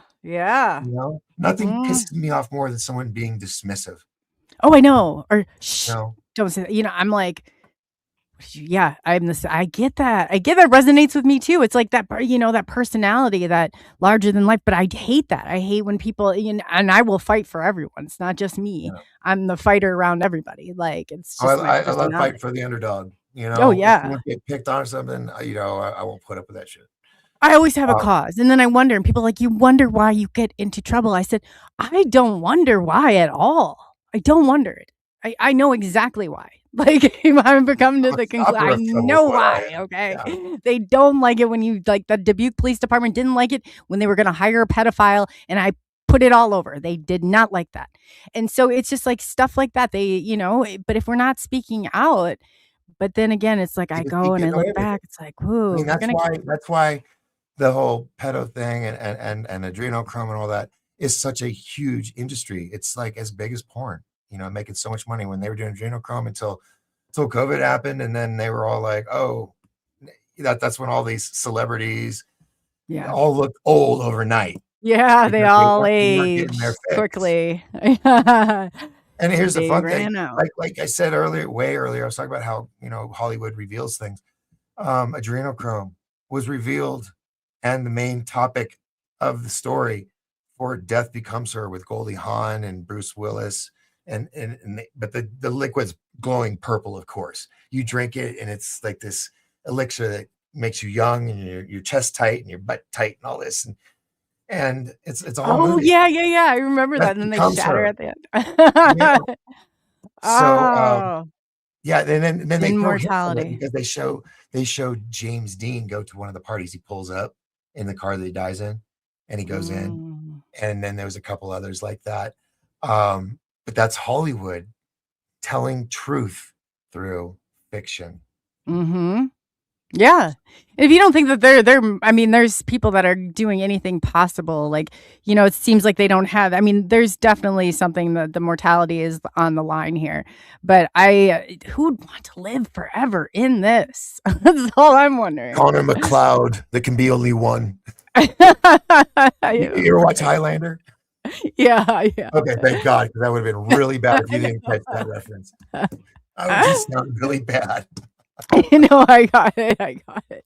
Yeah, but it really is. I like some of it.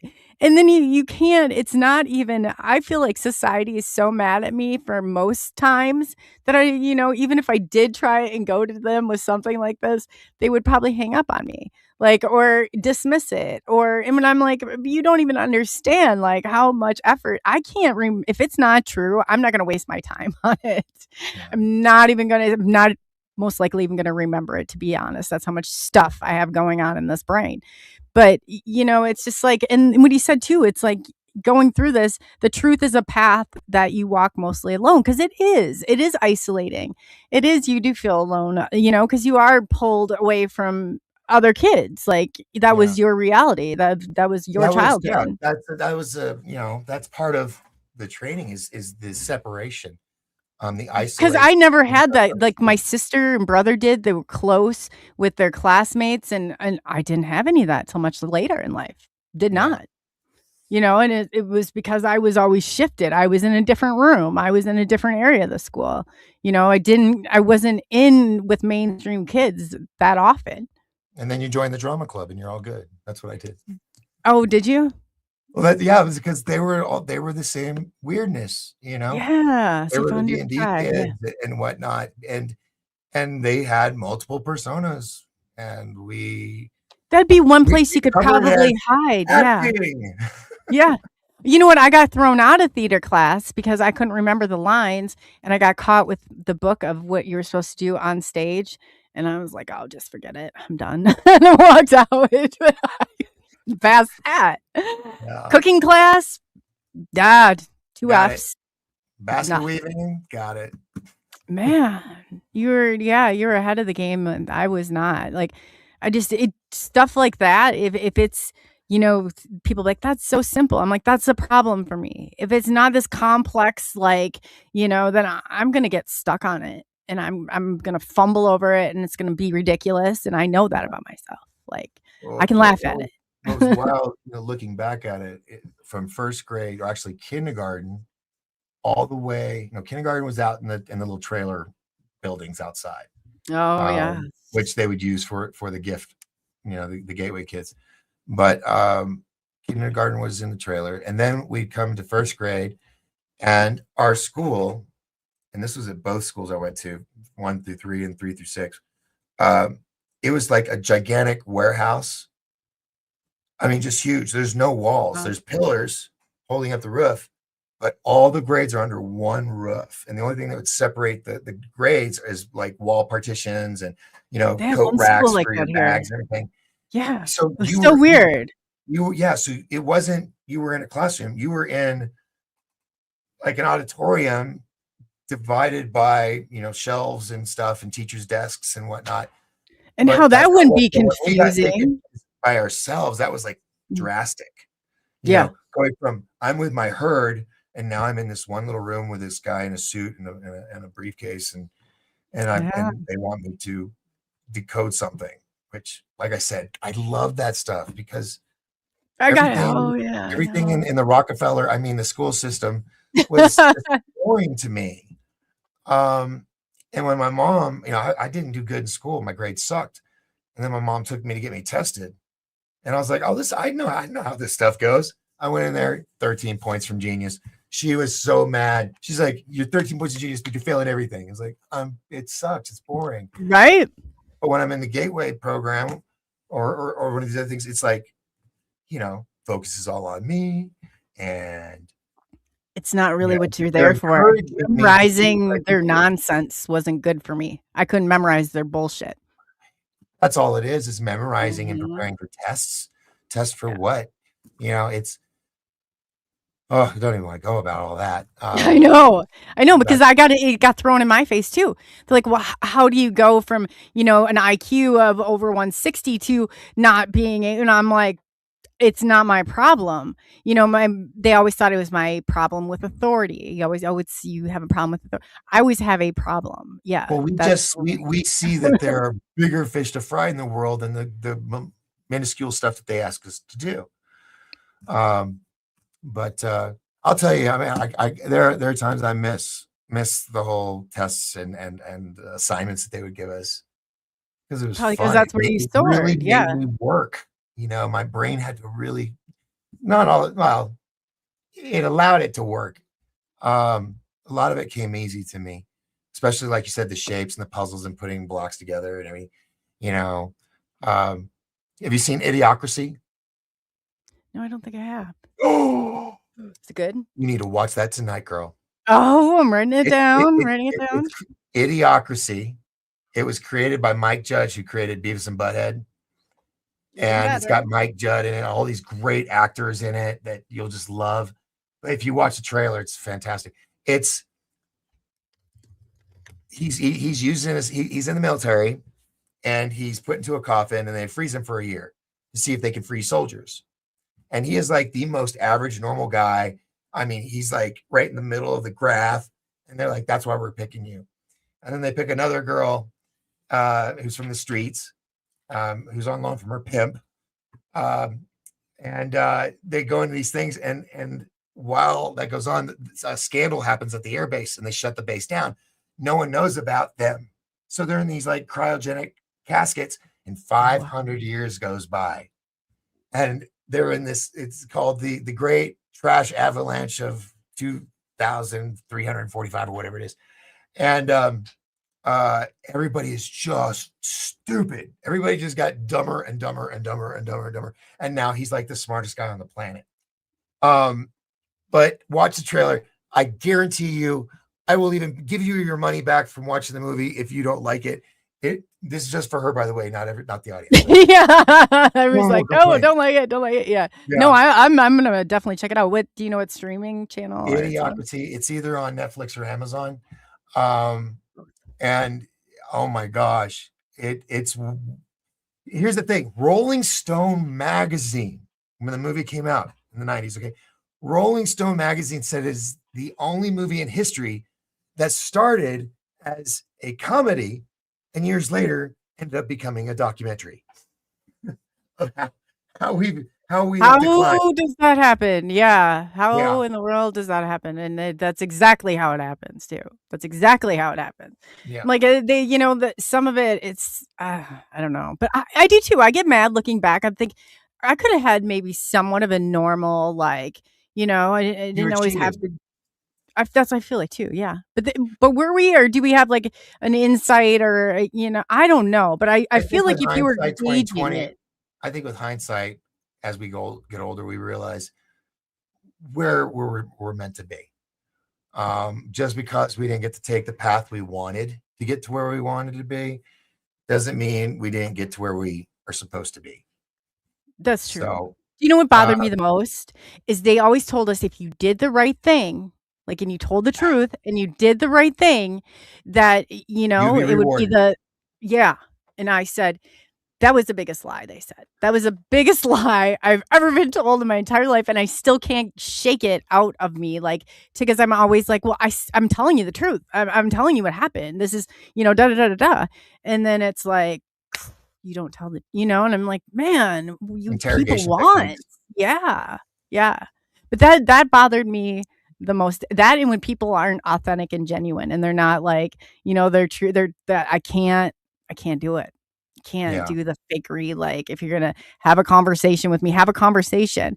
But if the deception and everything, it's gonna make my skin crawl. Like, literally, Mhm. I'll sit there and I'll be like, "Oh, why That's are why they I don't have doing a this?" lot of friends because of that. I start to realize things. I always give everybody the benefit of the doubt. Even if I've heard bad things about it, it's like, well, it wasn't towards me. So they didn't do anything to me. Let's see Right. if they can change. And that was just maybe a bad chemistry between two people. Um, but I've been burned a lot. And that's because I have a good heart and I keep holding out, hoping. But then it gets to a point where the double Scorpio comes out of me. Oh, you got And, the Scorpio. I got the bull, oh Taurus, the yeah. bull. Uh, I like the yeah. horns. I'm like ready to go. Like, let's go Yeah. You through. want to We're mess with me taking fine, but our you put me in a corner. Yeah, yeah, yeah. I'm not yeah, it's not and yeah, I've always been that way. I've always been that way, and I don't know, it's like I thought it was like a personality flaw for so long. And then I always like blamed everything on myself, I'm like, "Is it me?" Because these people are having like these Right. extreme reactions, and I could never Yeah. You're understand it. too much. You're too heavy. Like you said with your mother and my mother, you're making my brain hurt. Yeah, Because like, you're having a "Stop." conversation, go bullet point, bullet point, bullet point, bullet point, and they're like the person watching the old man on the street corner going, I what? It's just gibberish. It's just words, and because in our head we're following the path, in their head they're just hearing random gibberish, Yeah, like, "Make 'em and we're stop." sitting here going, how can you not put this together? I think that's the Yeah. neurodivergence in us. We're just like, snap out of it, Oh, and yeah, that's where I'm definitely. at a point in my life where I'm done doing the Paul Revere thing. Because now all these young That's a good YouTube way of channels and putting it. podcasts, they've taken up the lead and they're doing it. So that's fine. I mean, I did it for decades, warning people about things, and people thought I was nuts. Now, years later, they're like, "You were right about it all, Doc." I was like, "Are you Mhm. psychic?" No, Yeah, yeah. no, I pay attention. Where That I and don't. you probably understand I got into cryptology and steganography. You forget that I was trained from it since a kid, Sorry, so that I was saw so everything coming. sexy. Yeah. Oh, yeah, I like the brevity coatings, or, like, going into the Navy. I mean, like, we were trying it was at one time, it was definitely my thing, but Yeah. technology, Well, man. if I was to go in, I would have wanted to go into the Navy because they're the ones that get to play with all the cool stuff. You know, Yeah, they uh, do. I mean, I'm an They Air Force definitely do. baby, but I learned in life that Navy they get all the cool, the UFO stuff, alien stuff, all that fun stuff. That's theirs. You know, That's why we were cracking the Navy brevity coding, because they had the secrets to the UFO, and they're not like, they identified their wrong coding. Like, if you're doing a yeah, FOIA request and stuff like and I that, think we were looking for that real coding. that might be why I was always laughing my ass off watching A Beautiful Mind, when it's a very serious psychological drama, and I'm sitting there laughing. And now that I'm thinking about it, and you talking about that, it's like that's probably what I thought was so funny. It's like, why couldn't he crack It that took you shit earlier? back. Uh-huh. He should have already Right. cracked that. I would have. Right. That's You know, exactly it, and I'll show people, and I'll be like, "This you should see the screenshots I have." It's just, like, overwhelming, I'm sure, but you start to see, like, how things are written in plain sight, and you start as soon as you train your brain to see what some of this means, you can see how they communicate with each other just in your symbolism. mail, like, in your, news, like Project Mockingbird, how that is in full-fledged, but how different cells can communicate among each other, and they don't even that's how they stay who they are and out of jail. Yeah, yeah. The government, they wrote the playbook. Yes, they So did. Yeah, they yeah. did. They did. Oh, question, Doc's opinion on USA buying Greenland, pros and cons. Um, it would be cool because we would be citizens and we don't have to worry about visas You and all could get that. out of here. I Yeah. mean, because Greenland, well, here's the thing, Greenland is really cold and Iceland is green. That I never understood. why they call Greenland it's covered in ice and Iceland it's covered in green. Yeah, It never made sense to me. the poles. Do you know why? I'm No, asking. so I think it's because of the pole switch, but I don't know. But that's what the Well, only thing. that could have North been, yeah, Pole, full South switch, Pole, yeah, yeah. That's an excellent response to South. that. Yeah. Buying Greenland, well, pros and cons. Pros, strategically, militarily, be a good thing. Keeping eyes on others. Cons, well, it's Greenland, it's cold. I'm all about the snow stuff, but So is Iowa. So that's what I think. I'm like, man, if I was like freezing, maybe it's not so bad. I don't know. yeah. No, I lived in Cheyenne, Wyoming, where you had like 10 feet of snow when you walked out your door. Oh Um, yeah. God, that was fun. I used to Uh, work in Cheyenne, Wyoming as a flight dispatcher oh, really? for Great Very Lakes Airlines. Yeah, it's going back. That's many Yeah, years ago.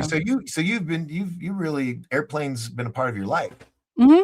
Flying, that's Oh very yeah. cool. Yeah. I have my private pilot's license. I went through all the way through commercial training, but like I said, as soon as September 11th hit and everybody's furloughed, I was like, oh, they're chalk another one up. Like, Yeah. so I did not pursue it, and from that point forward, that's when I went on to get my master's in mental health therapy and So, I forensics. was supposed to fly too, but then I became an insurance adjuster and worked things like Hurricane Katrina and tornadoes and all this. And so now the idea of me getting in a plane, I'm just thinking, God, the insurance claim. Yeah, I'm like, what was it? State Farm's like, if it happens, we've seen it. It's Yeah. um, Oh, yeah. And I can tell you that there were so many close calls that there were a lot more close calls than people would even be comfortable knowing about. Like, that's oh well, all I I can dated a say. missileer, I heard Yeah. things. I never upset her because she could target missiles. Uh, Right? but yeah, she would do those things for like 32 hours or something, and they'd stay down in the bunker and I'm just thinking, shoot, my baby's she could wipe out like a state, you know. Yeah, that, Yeah. How yeah, oh, that, man, that would be the repercussions if you had to pull that or trigger that. well, Was she cool with it? she Like, told me able about to. yeah, she told me about the flying spheres and stuff that went above. Okay, so how it works is the missiles are nowhere near their location underground in a bunker. It's like 100 miles away, 50 miles away, something like that. That are connected by cables, long cables. And my old roommate, he was in charge of like getting on ATVs and they would run along the cables through farmland and stuff, making sure. So I have a pretty good grasp for a civilian on this stuff. And she told me about how the spheres came over their bunker because it's a building on top, a small little building with a security guy, and then you either take an elevator or you go down the ladder down below, and then you're locked in for 30 something hours. But the security officer up on top, called him, dude, what's going on? There's got these lights, and that's missiles were turned off, connections were lost, and then yeah, Cheyenne had a few tricks. Then my roommate, he said there was the incident. Remember when the C-130 flew from like I was like maybe Seattle or Washington and all the way to Texas, and they forgot there was a nuke under the wing? Do you remember that story? No, I did not. Oh, When that's a was few years that? back. Yeah, 2009 or 10. Oh, And that so recent? no, yeah, that recent, but 10 years ago. And so he comes home from work, and I just saw the story. But I was just kidding with him. I was just like, so I heard what you guys did today. And then Chief told us we can't talk about it. I was like, are you serious? It was you guys? I was like, damn. So yeah, that's one of my many Damn, yeah. Forrest Gump moments in life where I'm just like right on the edge of something. But Man. anyway, yeah, military is crazy. They got. I mean, they're great people. That came out wrong. They just do crazy stuff. Yeah, no, They're wild. I agree. Like, I grew up, my grandpa was 1st Division Marine Corps. Once a Marine, always a Marine. So I grew up by that book. I have a lot of respect. I feel like those are great guys. I always thank and appreciate people for their service. But the will or the powers that be or the hands that are pulling the strings do not always have our best interest in mind. But I do not believe it's their fault or No, has we're been their fault. cattle. We're Yeah. we're we're fodder to them. That's the Georgia Guidestones, which I'm sure a lot of people have already forgotten because we all have such short attention spans. Yeah. Oh my God. But, Yeah. that was saying, hey, we the powers to be want to get rid of most of you till there's just 500 million, and that's it. And Oh, and then they blew it up ceremoniously, which was wild. Let's see. What do you think of Hercules loaded up with pallets of self-detonating swarm drones equipped with facial recognition? That they have that. They have that. There was a TV show or a movie where a guy was doing a TED talk and he was talking about these drones that come out of the plane and they could come and just take you out instantly because they have facial recognition. Even though it was a TV show and people thought it was a real TED talk, it wasn't. It is real technology. They do have it. That's some we scary have it shit. on our cameras here. They just don't have. They can't technically use it, but they all have that all facial recognition. Everything's in there. That's what they were doing during the code, like the whatever you want to call it. They were taking an inventory. There's a fourth industrial revolution. I'm like, everybody's on there now. That's scary. Yeah. Well, they've got something on almost everybody, because Big Brother's everywhere. Always watching. Let's see, New World Order stuff there. Yep, that's all New World Order stuff. Oh yeah. Sorry, now I'm checking out the comments now. See, when I'm talking to you, I'm trying to look at the screen at you, and so I'm not paying attention to the comments. So no, I was trying to scroll through them too to make sure that I didn't miss any of them. Yeah, because I don't ever like having somebody feel left out, like if they had a question. I'm the same way. I know. It's because you were left out. Isn't that terrible? I know. I get it. That's why we're good people, because we know what it's like to be shit on. I don't like the feeling of anybody being, even when I go through and I say their names in the beginning, I'm like, I promise I'll make it up to you, because I feel horrible skipping over anybody for that reason. That's exactly it. That was crazy. My thing too. I call it roll call. At the beginning of every show, we do roll call, announce everybody that's in the room, because the show is not the show without your audience. Oh, it's I know. Just you talking yourself like a schizo. That's it. The fans are what makes the difference from you being nuts to being a great talk show. Right. I absolutely love them. Like, they keep everything going. It's like reading the comments in chat and then just having them there, and the support makes all the difference in the world. It really does. Yeah, and they're really good at correcting you too, because they have the time to look at there. Hey, wait, no. Hey, bro, it was this. And yes. They keep you. That's right. And you can't even, it's with so many things. I'm like, man, thank God for some of the mods, because they've really held things together at certain points. They're the ones that can go, oh no, this is what you were talking about if you forget. Yeah, that's what I love about it. And let's see, question. Buying green. Oh, we did that one. You scrolled it. Greenland. All right. Well, have we come to the end of it? More. Bring it on. Anybody else have any questions? Yeah, go ahead. You don't even have to put them all in caps. Yeah, just fire away. You see the ats? Well, you can't do the at symbol. I had them do I forgot what it was. It was like the hashtag symbol or something, and then the question. So you just that's a good idea. So it doesn't look like people are yelling. The at's them, individually. So you can't use that. But hashtag and then question. That way they don't have to sound angry when they're typing with all caps. Well, I know everybody thinks you're yelling. Benno, he wants to know what you do to relax. How you relax. Shut it down. Well, he's looking around. What do you got around you over there? I'm promoting my children's book and everything. I'm like, how do I answer that? Can you shut it down? I have a hard time. I actually love. I don't know. I guess you could call it relaxing. I love being a sponge with my mind. Learning. If it's something I don't know, that's why I get tired with the internet. It's like, I know all this already. I mean, I need to know all this stuff, and they're talking like it just came out yesterday.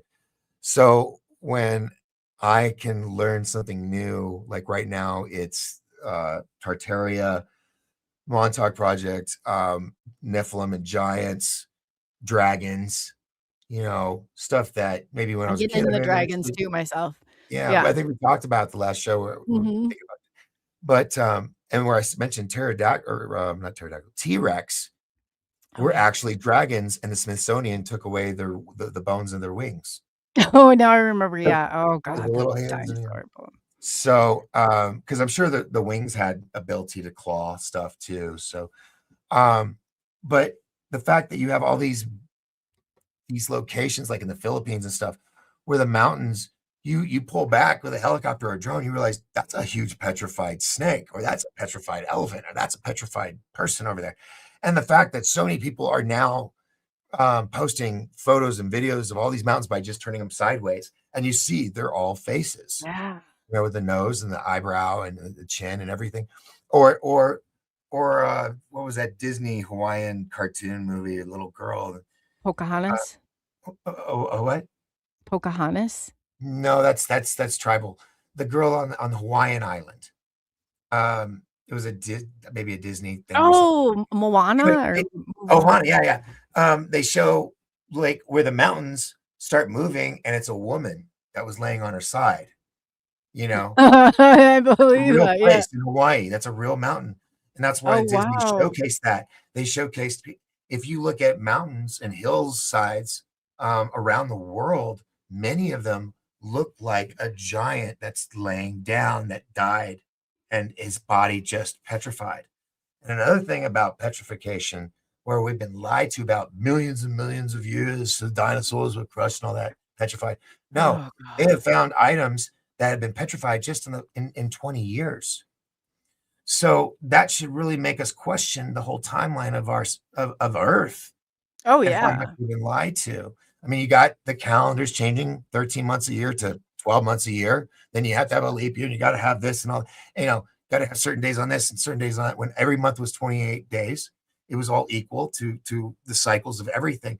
I mean, even all of that stuff, people that say God does not exist, how can all of this mathematically perfect stuff around the world happen? And you don't even have to call him God. A lot of people are now saying the source, because that's Yeah. what the aliens call God, is the source. They don't give him a name, or him, her, whatever. It's just an energy. It's the source of all.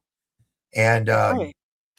I think the labels with different religions is what is just another tactic to control us and to Oh, manipulate yeah. us and to get us to fight each other. Because, like they said Especially in the when one movie, thinks they're more support like the superiority over the other. Like they think that their religion or whatever is top and that everybody else, you're gonna burn either I mean, in look whatever, at look at Islam right now. I mean, all of them are wanting to come over here and eliminate us and convert us. Everybody. Oh my They said gosh, every person on the planet is going to be converted. It's like, look, Christianity, yeah, it's got its flaws, but they don't force you into it. They just kind of like, you Yeah. I interested? mean, you might sit in purgatory and burn for some time or, it might Yeah. whatever your soul's lost, but they're not But gonna do that to you. Yeah. but this, it's like, we didn't go over to your country and tell you your things suck. You must do it our way. I mean, granted, Christianity has done that and, traveling the world and all that, but not forcing and saying, okay, I mean, in the Quran, it teaches the men that if you come across a woman that's not Islamic, you can rape her to humiliate her. Isn't How is that that crazy? decent and good? Mhm. And You then they know, have, like, this weird, like, how it's written, like, you mean I was like, "Whoa." well, the cutoff thing with me is the willingness to be with children and to marry children. That Yeah. that just was like, there's no turning back. You can't make this better No. anymore in my eyes. Mhm. Once you do No. something like that, or and you involve rape and all that, no, sorry, you will never convince me. And if No. I've got to lose my head at the chopping block because of my faith, then that's how it's going to be.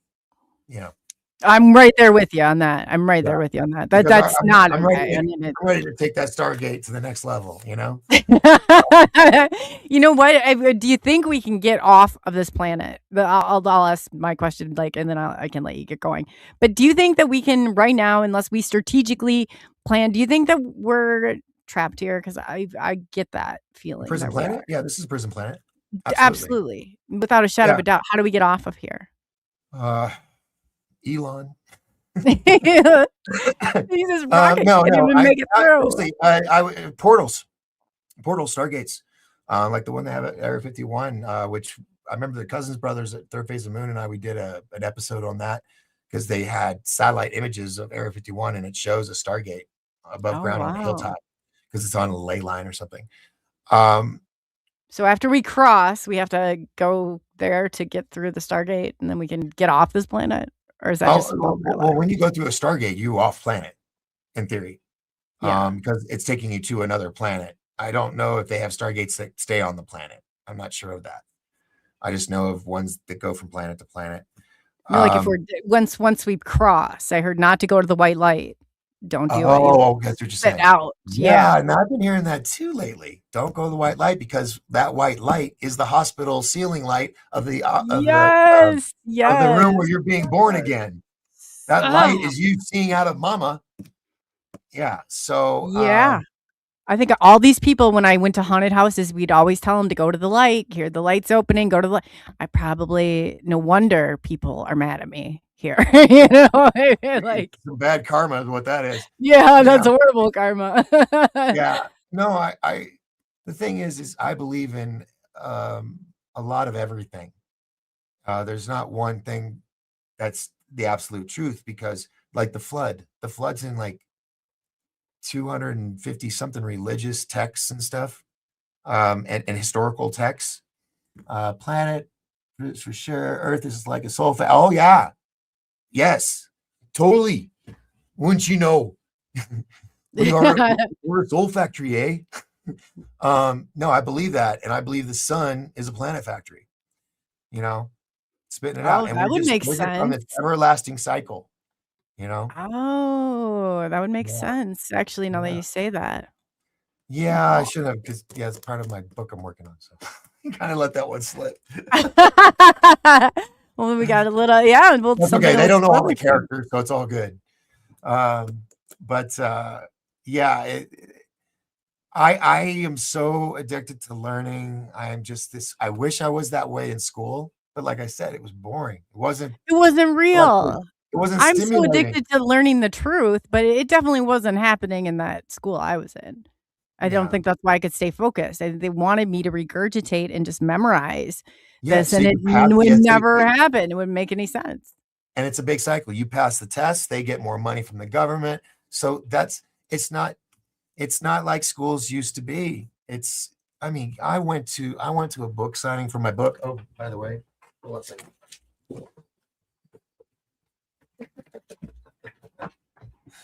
By the way, buy my book on Amazon and Barnes and Noble. It's called Fly, the Rise of Jett Parker.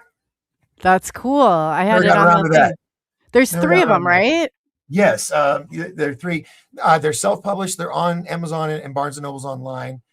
Just look up my name, Doc Skinner, not the jazz singer. Me, I'm a different guy. But I got signed with Archway Publishing at Simon and Schuster. They do Harry Potter and Stephen King, so they know what they're doing. And so they're going to be republishing this very as cool. the official book, and it's going to be sleeker and cooler than this. I mean, same cover, thank goodness. But yeah, it's a young boy, 15 years old, moves to the White Mountains of Arizona from Dallas, Texas, with a busted knee, told he can never play sports or run again until he discovers a beautiful young lady named Skylar Jenkins and her team known as the Wind Flyers, which is an indoor skydiving team representing their school. And he learns that he can do that with no pressure on his knee. He, with his special skills, he brings more to the sport than most people knew about. And the sport of indoor skydiving has been around for 35 years. And America, even though we have iFlies all over the country, very few people go. because they're all stuck in football and baseball and basketball, whereas the rest of the world, indoor skydiving is one of the top sports worldwide, except the United States. And I plan to change that with the first ever book and soon first ever film about indoor skydiving and the culture and the kids and the people that train to do that. So that's so cool. So yes, I remember they were saying that we watched something last time where it was like people were saying how they supported Fly the movie. Oh yes. That was a support video where, what, did you want to watch that again? It's like 5 minutes. You sure? I thought it was cool that everybody was like on there and they're like, yeah, we support. Yeah, it was very cool. Set it up for you real quick. Caught me off guard with that one. Let's see, 1028 Productions, and then click to that page, and then I have to. Here we go. All right, share that. Right, here's there you go. So yeah, here's the video, and then I got the soundtrack right here on the right. This is my website is 1028-productions.com/fly series or fly-series. I'll do this real quick. I'll put it in the chat room for everybody. Oh, thank you. I was just looking it up. That. Will it? It's not gonna let me. So I'll chat it to you, and then you can put it into theirs. Oh yeah. So you said it was. I had it almost all pulled up. You said 1028 Productions, right? Dash Productions. Yeah, I just sent it in your private chat. Oh, if you want to post it however you want to do that. Sure. So let me do this. We support Fly the movie. There you go. Hi, my name is Lise Hernandez-Leroy, and I support Fly the movie. Hi, I'm Valérie Le Guenec, and I support Fly the movie. Hey, I'm Dave Dennis, and I support Fly the movie. We are To Kill a Mockingbird, and we support the Fly movie. Hi, I'm Ariel Dayborn. I'm the Junior Freestyle Australian Champion of 2019, and I support Fly the movie. My name's Phil Dayborn, and I'm Ariel Dayborn's dad, and I support Fly the movie. Hi, I'm Frederick. Michael Jackson Triple Cross from Las Vegas. I support Fly the movie. What's up? My name is Bricks, and I support Fly the movie. Me too! Hi, my name is Kellyanne Murphy, and I support Fly the movie. Go Doc! My name is Axel Kovac, and I support the Fly movie. Hi, I'm Chris Malva, Refine Broken, and I support Fly the movie. Hi, my name is Danny Steele, and I support Fly the movie. Hi, I'm Rodney Collins, and I support Fly the movie. Hello, everyone. My name is Prince Fleet Easton, and I support the movie Fly. You go, Doc. Hello, my friends. I am Lenny Volkov. I am world champion on freestyle, and I support Fly the movie. Yo, what's up, guys? I'm Julian out of Belgium. I'm 16 years old, and I love skydiving, so I support Fly the movie because I love the concept, and I'm a skydiver too. So I've been on competitions, and I'm already at the 10th place of the world. I'm 3 times Belgium champion, and I really appreciate what Doc Skinner is doing for us. He's want to make it big. So everybody make a video like this, and hopefully I see you soon. Regan, I know you've been working and commentating the Wing Games 2020 for 3 days, but what do you got to say? I support Fly the movie. So that's awesome. That's awesome. Yeah. When will it? Do you anticipate it coming out? About 4 years ago. It's already out. No. That was 2020. I flew to Spain to their Olympics, and it's awesome. It is the most amazing thing to witness. People from all over the world of all ages, all wearing their country badges and everything, but they're all supporting each other, and they're all laughing, and they're all friends. They train together, they travel together, they compete with each other, and they support each other, and they lift one another up. And it's a beautiful thing. And I'm hoping that by presenting this movie to the young generation, that mentality will, basically skydiving you have a brotherhood and a sisterhood. Your lives are in each other's hands. And those are the people that train people at iFly, which is, by the way, working with me on the movie. We're doing contracts right now, but they're going to, it's going to help them out a lot and hopefully bring the prices down so more people can enjoy body flight sports.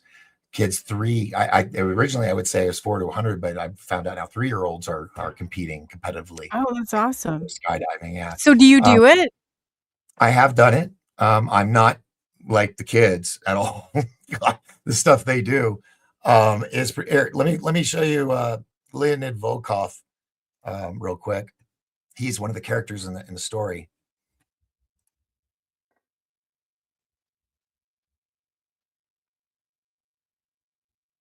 I call him the Jedi. The Jedi. Oh wait, hold on. Are you seeing this? No, it's not playing. Oh, do you Hold maybe on. you have to remove it and put it, maybe you have to put it back. Sometimes it only like. Hold on. We'll do it like this. Here it is.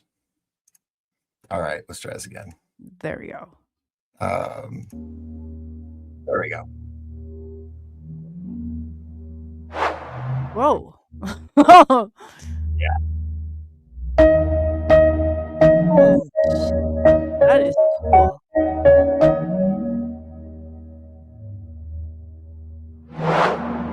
Whoa.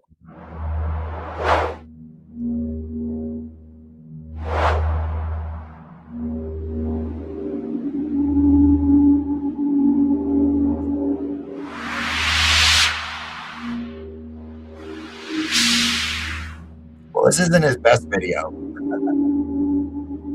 That is awesome. Yeah. Yeah, he does. Okay.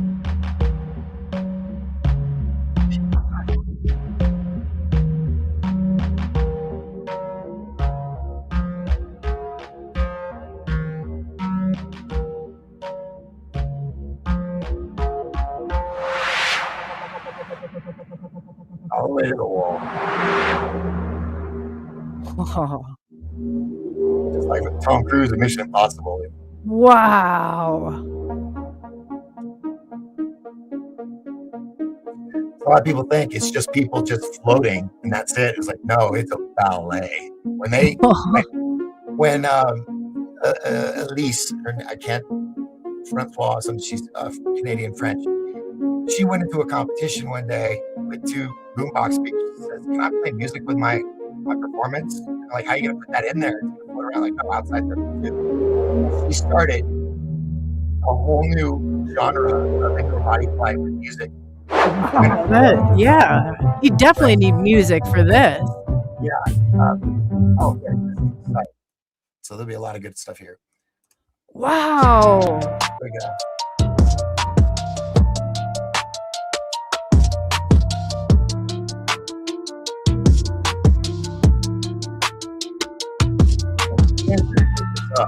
Like they're now younger they are. Oh, that happened too. That's what they say. He's going to play Jett Parker.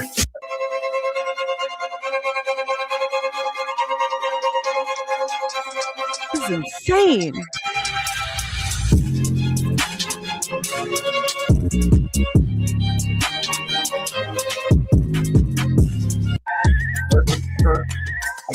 I don't want to play too long.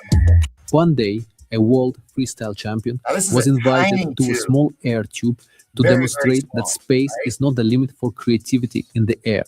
The champion arrived exactly at the appointed time, calmly walked inside, and as soon as the wind flow lifted him up, he began to show real magic.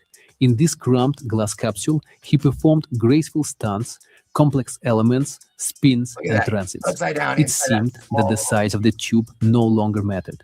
The flight had a life of its own, and it immediately became clear to everyone who watched this. Hello, my friends. Where do I get one of that? I want to do this. This looks like fun. So look up high flying in the area, and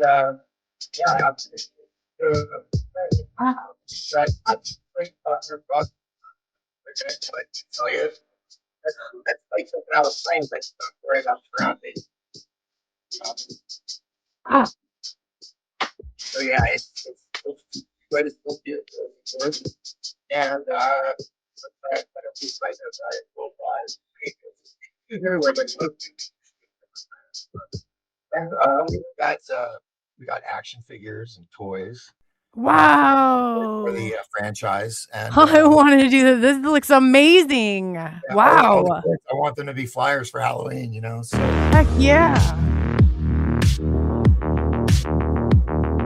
I'm doing this. Sure. We'll do this real quick. We'll be better. Yeah. All right. So here's a recap of 2019, 2017. Do you have your video when you did it? The one I didn't know. I'm not at that spot, but this is basically the same concept. No, this is the Win Games are held at the Windor facility in Superior Province, Maine. Once a year in January. The Win Games.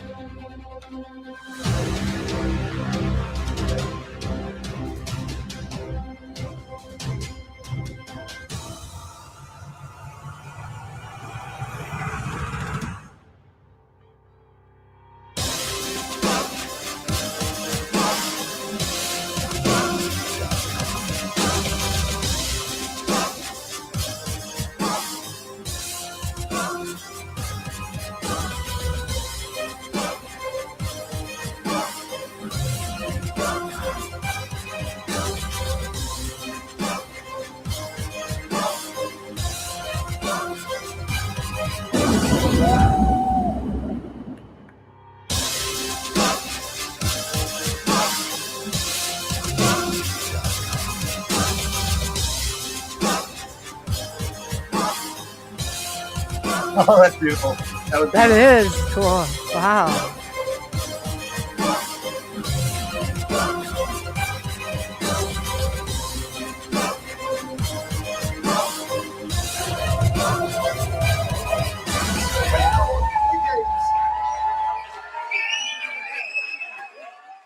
Okay. Yeah, so that's what they do every year. And I was there for 2020, and it was just amazing. And so that's I never envisioned it being that cool. But that is like probably one of the coolest things I've seen in a while. Oh Wow. yeah, and with the rock music and the soundtrack we've got, oh my Hell God. yeah. And the fact we've got Brad Martin, who's come on board as the director for not just one, but all 3 films. And this guy just finished working with Ryan Reynolds on a $300 million film called Mayday that's coming out. Before that, he did, he's done everything from The Expendables, Avatar, Matrix, all the big movies you could think of, Underworld series. I mean, he's done them all. And he started off as a stuntman, doubling George Clooney as Batman, and then he got to be Spider-Man. And then he got into choreography and second unit directing. And this trilogy will be his first directorial debut. And so we're really, really excited about it. And the scenes in part 3 is probably the most exhilarating. Each film escalates in adrenaline. And we have some like a James Bond element and wheel space stations and evil villain, but it always comes back to the small town of Pine Top, Lakeside, Arizona, back to the iFly, to the root of it. So yeah, you have flying, and then the second and third one, we have like water jetpacks and water boards. Oh yeah, yeah, because the kids have a high school lake party at Shola Lake. Then we how do I do this without giving away stuff? We have a gentleman named Ves Rossi, and Ves Rossi is from France, and this is going to blow your mind because we're re-filming this video that they did with the French Air Force. Yeah, French Air Force. All right, prepare. You're gonna love this. So this is gonna be the beginning part 3. How the movie starts. That's Rocky, white.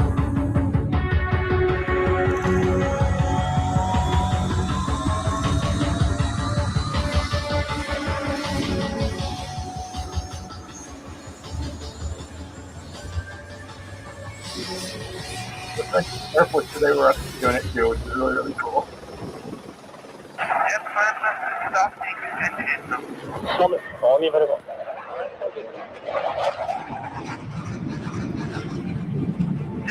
And I just want to say that there's no special effects, no green screen. This is all real. So I don't want to play the whole one, so you don't get in trouble and all that. But yeah.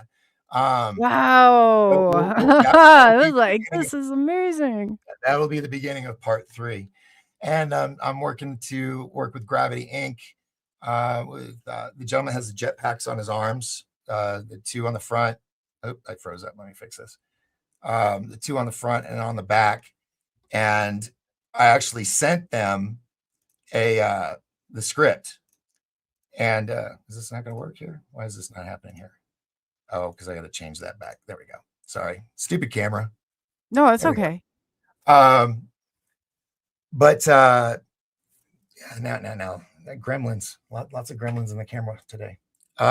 So yeah, we're really excited about that. And then we have the mysterious Flyer X, has his own castle in Europe, with his own personal indoor skydiving chamber. Oh man, yeah, heck yeah. Like, how are you going to build that for the set? I mean, because $12 million to build an iFly. So, and that's another reason why I'm doing the movie. So I have the money, so I can build one up here on the mountain, and then I own it, and be the character. Oh, like you wouldn't be the coolest person ever. Oh my god.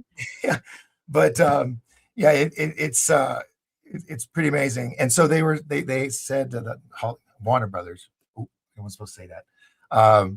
A certain studio said, "How are you gonna do the tank inside of the castle?"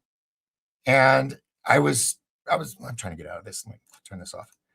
I was trying to explain to them how I was going to do this, and it would be unbelievably expensive to do. So I said, well, why don't we just have an iFly and you build the set inside around the tube? And they're like, oh, genius. So that's how we're going to pull off that trick. Yeah. Have a bunch of set pieces that, bolt together inside the iFly around the chamber, but with like library furniture and books and shelves and stuff. So that'll be exciting to do. Smart. Yeah. And, I always try to think outside the box, and, I have fun doing that. There we are. Yeah, you have to. I mean, that's exactly what it's all about. And if anybody could do it, you could do it. Kurt, W75. Yeah, he wants to know if you've ever gotten up close and personal to one of the Jetson vehicles, and he can't get over how amazing they are. Aren't they? Yeah, I actually contacted them, waited to hear back, because I want that. I want the what's it called? The Rough Knot or the Von Knot bike. It's a jet bike, but it looks like just the seat that you sit on. And this guy, he went through the woods with a stormtrooper outfit. It was like, Return of the Jedi going through the woods with the air bikes. I spoke with him. His name is Thomas, and I sent him all the scripts. And he's interested in having the Von Knot air bike in the movie in part 3, because we have this amazing chase scene with the good guys and the bad guys. And all the bad guys got all the jet packs and the bikes and everything, while our guys just have wingsuits. But we have a wingsuit dogfight along the cliffs of Dubai in part 3. Oh, wow. Stay tuned for that, as if it can't get any edgier. That's awesome. Yeah. That is awesome.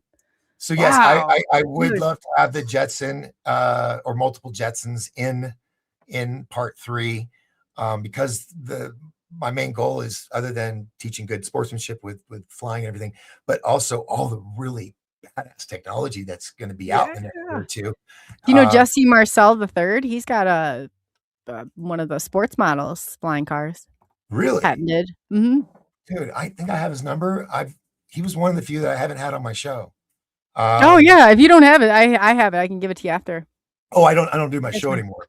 But No. I mean, like, if you wanted to chit chat with him, I have his phone number. Yeah.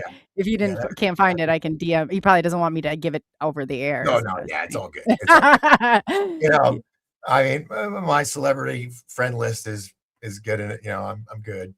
I mean, who would ever thought that I would have moved in down the street from Travis Walton? I mean, Man, yeah, Travis. His son Luke is like one of my dearest friends. I mean, he's saved my life, taking me to the hospital once or twice. You know, when I'm all alone, I'm just, you know, it sucks being alone and you're sick.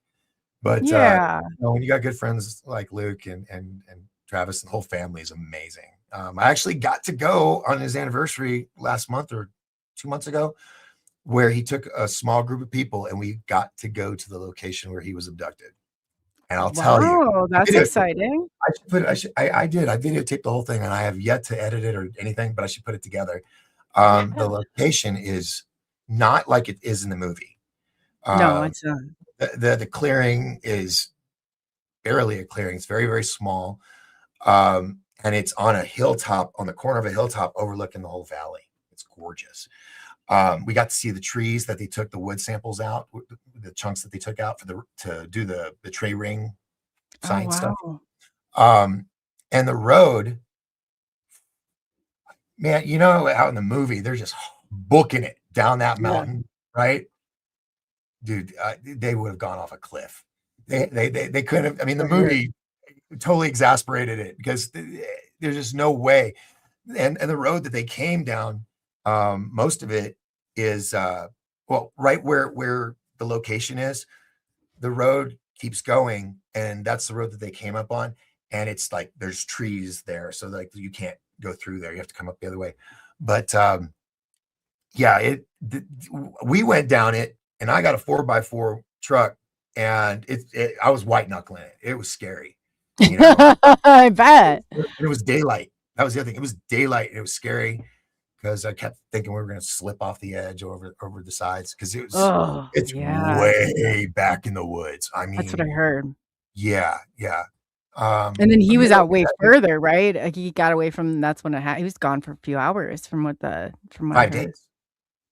5 days. Oh, 5 days. Was he gone that long? And he was dropped off on the main road that you exit off of to go on this long dirt road up the hill and around grandma's house and all that. It was weird. It was I don't know. It had a calmness to it, but yet knowing what had happened there was just a weird kind of vibe. But yeah, so and the other thing is like when Congress was having all the UFO hearings, and I'm looking at that whole front row, minus Corbell. No, I don't like him. In my house for dinner, you know, it's like because of DisclosureCon, you know, and we've become good friends. And I always, man, my speakers, when they would come to DisclosureCon, they would tell me no one's ever treated us as good as you. I mean, I'd get them all cabins so they'd live the mountain life, you know. Oh, that's awesome. I take them to the shooting range, and I'll tell you, don't mess with Travis Walton. Don't mess with Brooks Agnew and a Paul Asteria with a handgun because they are. I mean, I had my AR-15, 30 rounds in the mag, and I gave them each a mag to shoot at this target 25 feet away, indoor facility. And Travis, we looked and we're like, oh, dude, he missed like half of them. And then we brought the target and there's like this huge hole that you just like 15 rounds in one spot. And then the other 15 was just like around it.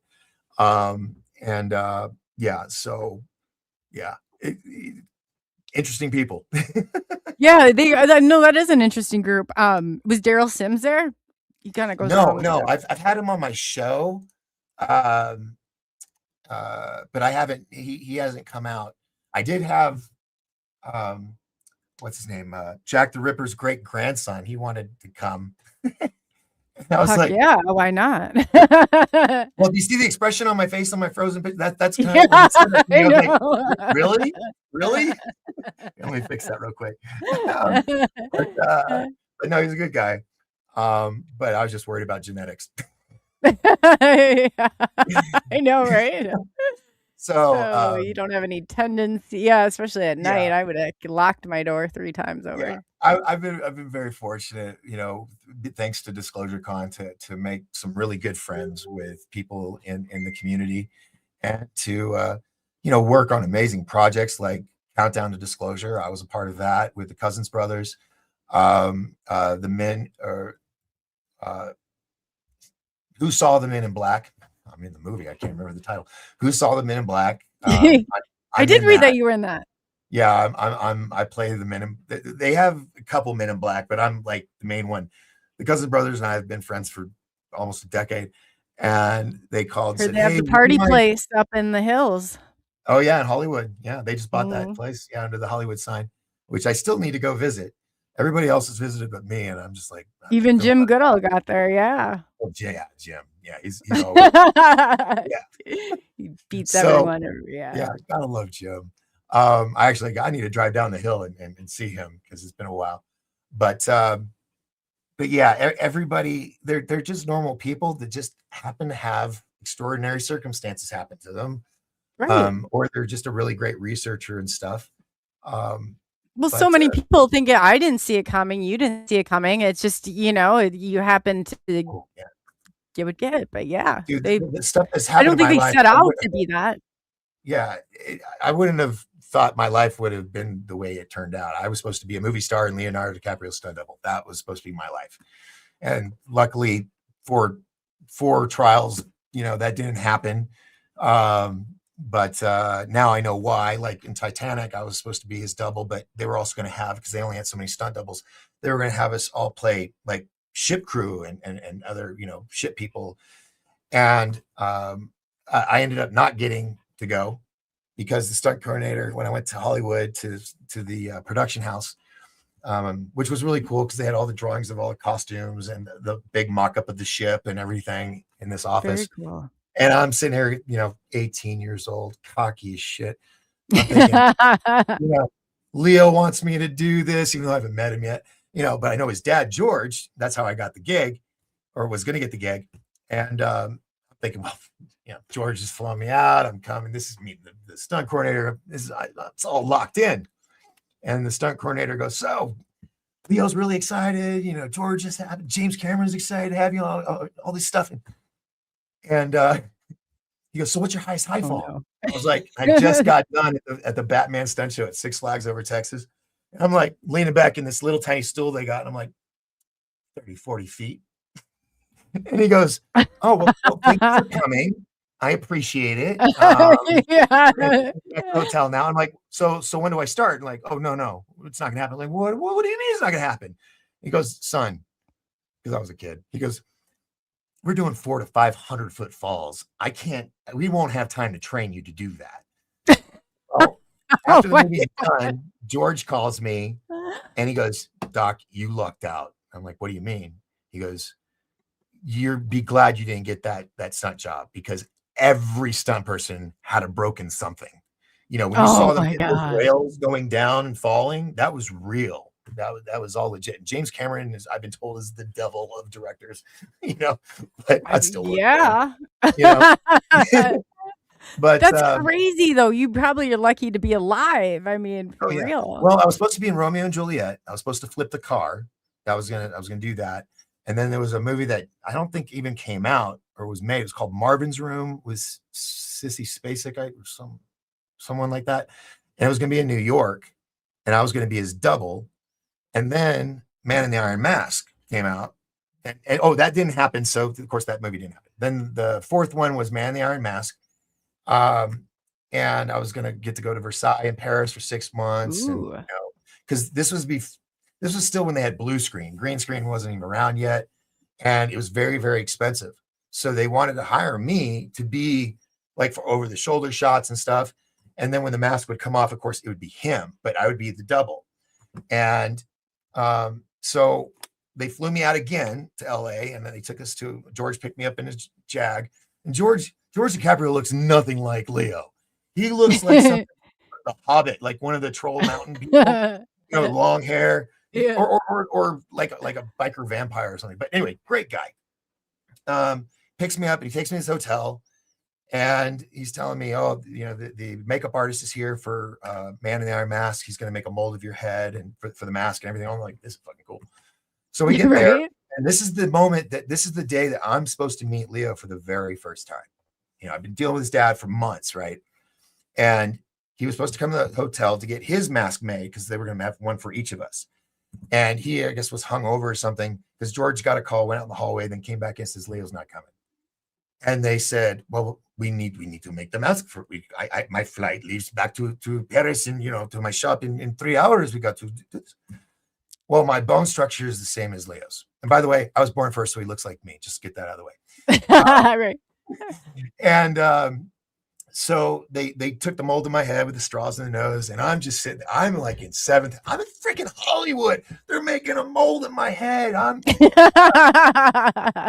And then I'm thinking, plus he didn't show up, so it's just so they did the mold in my face, and then they left. I go back home to Texas, and I'm packing up, and I get a call from the French production office saying, yeah, we've and I'm like packing boxes. I remember I was pulling tape over one box when the phone rang, and they're like, yeah, we went over budget, and so we're just going to hire a local to do over the shoulders and all this. And they ended up doing green screen anyway. So to this day, I have never seen Man in the Iron Mask out of protest because the mask that they put on him in that movie was molded off my head, and I got no credit for it. Probably none. Leonardo got to sleep in, his hangover off, and you got ousted. That's not even cool. That sounds like the story of my life. And then when that happened, I was, like I said, I'm still 18. That was before they had mad texting, because texting wasn't around. Right. Back then we had mad answering machines. Oh yeah. And I think I'm maybe I was drinking. I don't know. I was not in my right state of mind, and I left a pretty lengthy phone message on George DiCaprio's machine. Surprisingly, though, I've never heard back from him. Well, you know what? At least he knew. At least he got to hear from you, or at least hear about it from you. But yes, and I've always wanted to get a replica of the mask from the movie. Yeah. And put it in a case, so it's like a talking point at my house. Maybe you could call and just be like, "Hey, all those years ago, I might have just flown off the handle a little bit, but can I get that?" Oh, you did? You tried? No, I didn't. No, not George, but I got a hold of the makeup artist in Paris. Oh, good for you. And I remember I'm the one that you molded up. Can I get a duplicate or something? Yeah. And I never heard back. So. Oh. But just know, if you ever see that movie, that wasn't molded on him. Yep, we have the face right here, and I think you should definitely try it, and maybe you could call George up and see if he just hand it over. I'm sure they've got so many different collectibles. I mean, what are they going to do with that? Well, the thing is like I said, I'm glad nothing happened, because now he's kind of in hot water with the whole Diddy thing. So I'm not going to go off on a bunch of stories or whatever. No, I lived in Hollywood. I worked in the Jaguar dealership, the Land Rover dealership. So we'd get all the gossip and the celebrities coming down from the hills and stuff. Yeah. But I can't remember that in particular. But yeah, everybody knew what was going on. Everybody knew what was going on there. That's all I'm going to say. Yeah. Well, everybody knew. If I wasn't trying to promote. Well, yeah, I'll have to tell you a story, not online, about me and George Clinton. Yeah, not Bill Clinton, George Clinton, the godfather of P-Funk, and meeting in a hotel room. It was, yeah. Oh, I bet that was weird. One day later on, when he's moved on, I might tell the story. I can only imagine the storyline behind that. The storyline itself is not something anybody would ever say. Oh, I bet not. And you think like things like that, but it got to the point where I saw so much weird stuff out there. I was like, there's no going back. You can't unsee this. You can't unknow this stuff. Like, I mean, the things you think are even weirder. Weirder. Do you know what Hollywood means? Holly weird. No. No, Hollywood. Okay. Hollywood is a tree. Yeah, I did. I did. A tree that's used by, people that do witchcraft as wands. Okay, because they hold magic. I did hear that. And Hollywood used to be called Hollywood land, meaning casting a spell across the land. And that's where they have casting, spelling. You got broadcasting and channels. All these things that are right in front of our face telling us what it is, but yet we've been delusioned on what these words really mean. And so, it just goes right over most people's heads. It's a dark, dark place. A lot of cool stuff has come out of there. Don't get me wrong. Oh yeah.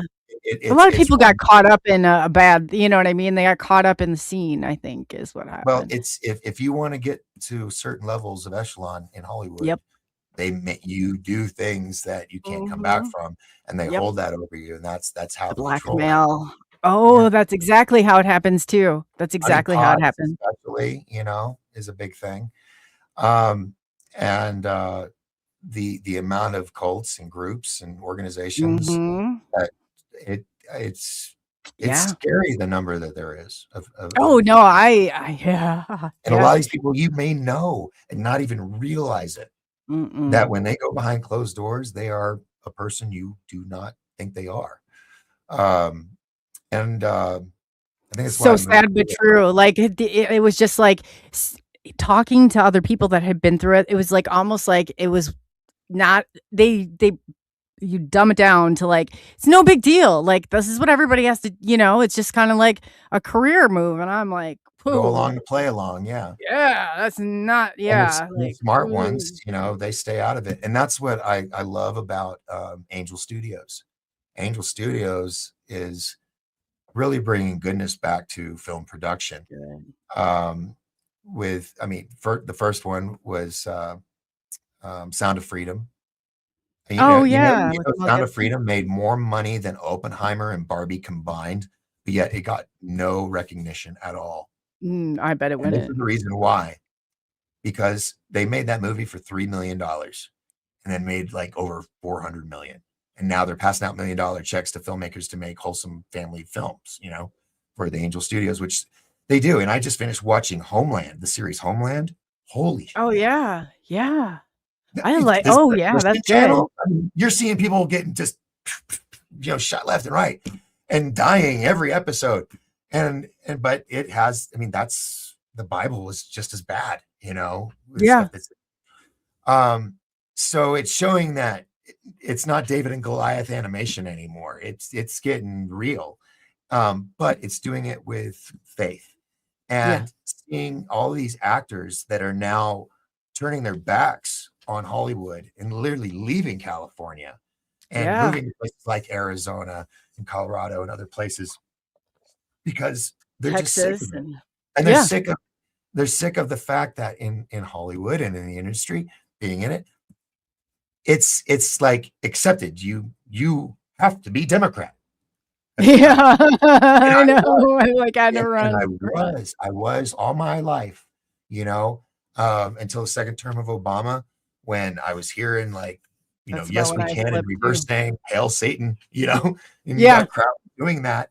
And then of course, all the stuff we know, him and Michelle. It's the way they changed everything. And Netflix, did you know Netflix was started by the grandchildren of the Nazi guy that created propaganda. His great grandkids are the ones that started Netflix. Oh, I just heard this the other day on who it was too, because I was like, oh god, yeah. Goebbels, Francis Goebbels or something like that, wasn't it? Or was he the doctor, the crazy doctor? No, that was Mekula, the doctor. But anyway, you were right. I was like, I was all stuck on Warner von Braun and NASA, and they're like, no, I'll do you one better, Netflix, but I can't remember who it was. Yeah, it's it's that guy I think I just mentioned. Now it just escaped me again. Goebbels. But Goebbels, yeah, it's all about manipulating and psychological warfare on the public. That's why every damn Netflix movie or show you see, you got to have somebody gay in it. Mm-hmm. I'm sorry, I'm not giving anything against gay people. It's just, dude, not everybody is in a gay relationship. You know, Right. why push that on in every movie, every storyline? Even in Stranger Things, they did it, which pissed a lot of people off. It's like, who gives a shit? They knew in seasons earlier that he didn't like girls because Will told him, he goes, "Oh, I know you don't like girls." Okay, it's done. Everybody's accepted. Yeah. Plus, in Yeah. the 80s, you wouldn't do a coming out party like that. That No. was not accepted. God, no. No. But they had to put it in there. Or the stupid stuff with Disney and all their woke and changing even the Seven Dwarfs into a black person, a Mexican person, a woman, and all this, and they're tall. They're not even dwarfs. They're taking jobs. Oh my God. Yeah, I mean, seriously. Yeah.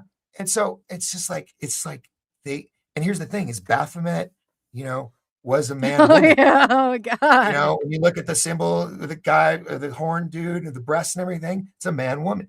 That's the dark side. And that's what they're trying to convert us all over to. And it hasn't It's been to try and make it normalize that. And I hate that, especially exactly. for kids. I can't stand it. I'm like, just leave the kids alone. They're confused enough as it is. Let them figure it out for themselves. They don't need to drown in everybody this. else's confusion. No, they don't. That's a great way of putting it too. Yeah, that is an excellent way of putting it. It's just, I grew up in the entertainment industry. You wouldn't believe how many friends that were gay that tried to go join us. So like Luke Skywalker, I'll never join you. Respect you. That's okay. But it's pushing it and shoving it down the throats of our children and doing like the strip shows in the libraries. I mean, that should be jail time. Yes. Yes. That's endangering children to how they're going to grow. You traumatize them with stuff like that. They don't need to see that. No, they don't. Of course, kids don't need to have Palm Pilots and cell phones either, because they are turning into The Walking Dead. Oh, are you sure? Oh my God, it's like what? I've been in a room with what was it when I was married? My stepdaughter had all of her friends over, and they were all sitting in the room, all on their phone, and they're talking to each other on the phones, On their phone, even though they're sitting next to each other. That should be a sign, a red flag. Right there. Yeah, I know. Oh, it drives me insane. I hear my son all the time. I'm like, you know what, bro? He's talking about how a tree swing, and I was like, it's a tire and a rope, and he's like, my generation, right? He's like, they don't even leave their houses. He's like, let alone go out and build a tree swing. He's like, they just can't do that. And I was like, that's what we need. We need more tree houses in this world. Yeah, I know tree swings. Like, yeah, and ramp made with a cinder block and a rotten piece of plywood. For sure.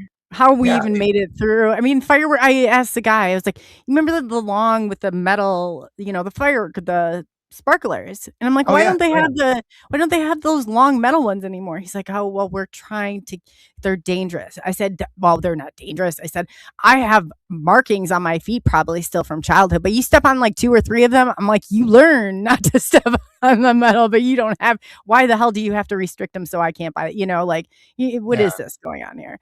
Like, stuff like that drives me insane. They're wrapping kids in freaking bubble wrap. I mean, it's like they need to skin their knee. They need to get in a fight with their friend and become better friends after that. Yes. Yeah, you can't protect them from all of this. You're not teaching your kids how to survive in this world. They won't survive. They're robbing men and boys of masculinity. They sure are. Making them soft. I mean, oh my God, you've seen pictures where it shows like the men in the 1940s going off to war and they're like 16, 17 years old, whatever. And then you look at these 17, 20-year-olds that are, man buns and on little scooters with their buddy holding around their waist. It's like, Oh, we see. This is probably what got me in trouble though. But sent my son in. He was only in 7th or starting. Yeah, it would have been 6th grade, middle school. And they had all the rainbow. We had a closet full of them. The kids were bringing them and taking them down. And I I didn't expect them to actually bring them to me because I said, you go in. I said, I don't care if it's at lunchtime, you guys say whatever. And you do. And they did, I'm like, trying to teach them how to organize. So if they, down the line, I said, you guys are the ones that need to fight the surveillance. You need to and my son, he kind of looks at me like, they're not going to understand all this. Yeah. And I Just said, raise your kids to be hackers. yeah. And then I got to think, for sure. No, he would already gone down that road. Like he found some device. I'm like, back in the day when we used to do it, I'm like, he'd just drop in on the dark web and you could get anybody. They didn't have that second, no, like whatever, talking about. Back in our very day, easy back then. Yeah. we'd have our game consoles with little cartridges with little pins and yeah, I know. If your VCR was growing up, yeah, they just don't understand. They don't understand. You blow the dust out of them. Oh my god, yeah. If an EMP wouldn't cause nuclear fallout by Chernobyl's, because you shut off power right away at a nuclear power plant, it's gonna blow. You have to shut off over like weeks and slowly bring down the temperature and everything. But before I learned about that, all I wished for every day, I was like, can we just have just reset, just take away all electricity right now, get rid of it all. And I told that to Major Ed Dames, who was well known for being a remote viewer. I told him, I said, why can't we just EMP it and just knock everything out and start from scratch? He goes, because I've said that you got nuclear power plants everywhere that will just boom, boom, boom, boom, boom, boom, boom, boom.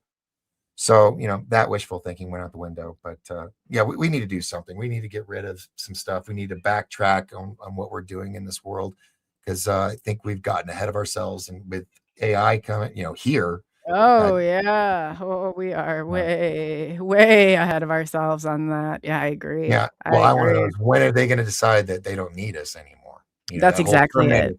Skynet. Yeah. Yeah. I think that they probably already have. I don't know what they're humoring us here for, but I feel like that. I definitely buy stock feel in Tesla, everybody. The robots are coming. You do, that's what I don't get about Elon. He's like, oh, AI is so dangerous, so I'm gonna make AI. Oh my god, I just he had but I did think his what did he have? Some flame throwing torches. Oh, wasn't that awesome? Yeah. I want to be at that point in my life where I'm like, yeah, hey guys, let's build a flamethrower today and let's sell it. I know, right? And they're very, just like it was nothing. So I missed it out on one, unfortunately, but I bet they were very high quality, Oh yeah, flamethrowers to have. Go online, you can make one. You can learn how to make one. Just don't burn yourself down in the process. Oh, I know that's the tricky part. So. Oh yeah, I'm dangerous. I'm clumsy and I'm dangerous like that. So it's like flames, whatever. But yeah, I wanted to really thank you though. Thanks so much for coming on and spending, your evening into the morning with us. I mean, I really appreciate it. I didn't mean to keep you on this long, but it definitely was like I love the conversation anyway. So it's fine with me. That would be like looking at stocks or something. Yeah, so I'd rather be talking to somebody. This was fun as last time, so I appreciate it. Thank you. Yeah, no, and I'd love to, love to have you back on and Goebbels, that's the name, not Goebbels. Goebbels, I think, was the baby food. Joseph Goebbels, the Nazi propaganda minister. That's who that was. All right, and because we said Goebbels. All right, pop quiz, last one, then we'll end it. Who is the baby face on Gerber baby food? Ooh. It was their very first acting job or model job. Huh. Marlon Brando. Really? He is the Gerber baby. Ah. Yeah. And the mask from Halloween, the white mask of Michael Myers, is an inverted skull mold of William Shatner. Really? So it was done for Star Trek. They did a mold, and the special effects guy kept the mold. And then when he was offered the job to do Halloween, they like, can you give us a scary mask? So he took the mold of Captain Kirk, William Shatner, and turned it inside out, and that's what Michael wears in Halloween. See, now you think that they've used yours again? That's a really good question. Oh, you could have a double out there and not even know it. Should I get an attorney? Yeah. Who's got, you know, stuff like feel it that or happens, not. you know. Yeah, that Oh stuff like yeah, that for happens. sure, for sure. You do. Who So I knows hope who's wearing your your face? audience learned some really fun, useless information tonight. No, it's absolutely been a blast. Absolutely been a blast, and everybody loves when you come on. So you definitely have to come back on again, and we'll follow your progress.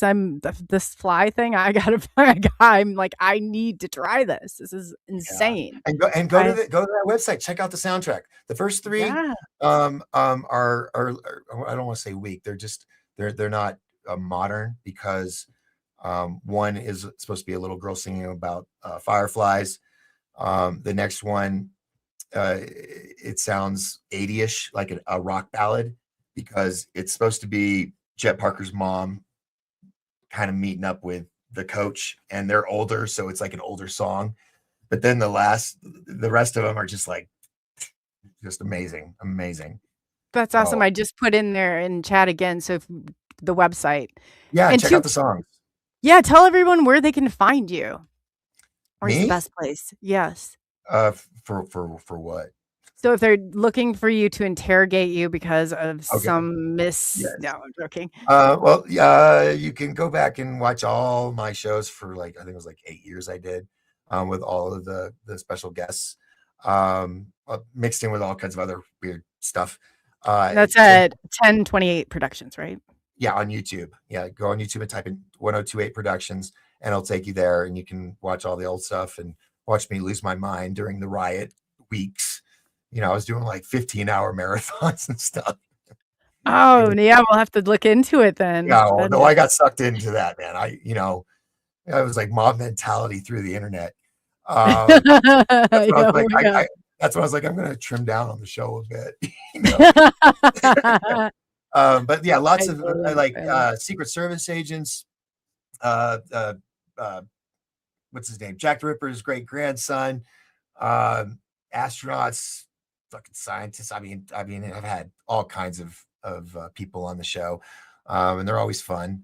And then, of course, on the website, it's rudimentary. The website, I did it myself. I'm not a website guy, but yeah, you can check stuff out there. And then Barnes and Nobles, and the camera. Here we go. Fly the Rise of Jett Parker, and there is 2 other books, part 2 and 3, that you can get at this time. Once Simon & Schuster publishes my books, I probably have to take these offline. So there'll be collector's editions, I guess you could say. Oh, cool. We'll have to snatch some of those up then. Yeah, and they also put your YouTube channel on there. So that's awesome. Oh, fantastic. Awesome. Thank you. Yeah, I have to go through and binge on that tonight. So, yeah. So in closing, is there anything you would like to leave the audience with? Final thoughts or your... Well, I usually like to end my show. Just remember, folks, as long as we all lift each other up, then we will all rise together. That's good. That's good. I like that. So, well, again, thank you so much for your time. I really appreciate it. And we'll be seeing you soon. Yes. Wow. Doc Skinner is amazing. He's always got just mind-blowing stuff and information. And I'm so interested in finding out more just to put the pieces of my own life together with the old talented and gifted program and all the kind of manipulation and the stuff that it sounds like lots of people from in the chat. It's crazy. I just wanted to say too, William Nighthawk, it's so nice. Rob, I'm BMR. I'm so sorry about your pipes, bro. That sucks. But I'll give you a call here when I get off. Thank you, Kurt and Benno, for the super chats. Greatly appreciated, and everybody's support. So everybody, I really, like I said, without you, there would be none of this, and I never take it for granted, not for a second. So I appreciate that. Coming up, we have Sunday. Oh yeah, we have somebody. Let me think who it is. Monday, Daryl Sims will be back. Hopefully his internet is still out, but he has a birthday on Sunday. I don't know if I'm supposed to say that or not, but he'll be in on Monday. And we have a bunch of, I just posted a lineup, so a bunch of cool people coming on. Other than that, enjoy your weekend. Stay safe. Stay warm. Rob, I'm so sorry about your water. That sucks. But yeah, and two, you guys, BMR's books, I got 2 of them in the mail. They are amazing and awesome. I have a special place that I'm putting them. Otherwise, Rob, I would show them to. Definitely check out his channel, get over there and subscribe. And again, I guess that's really all I have for right now. Thank you for taking the journey into the unknown. I'm Coley, and it's been a wonderful night, and I will be seeing you all very soon.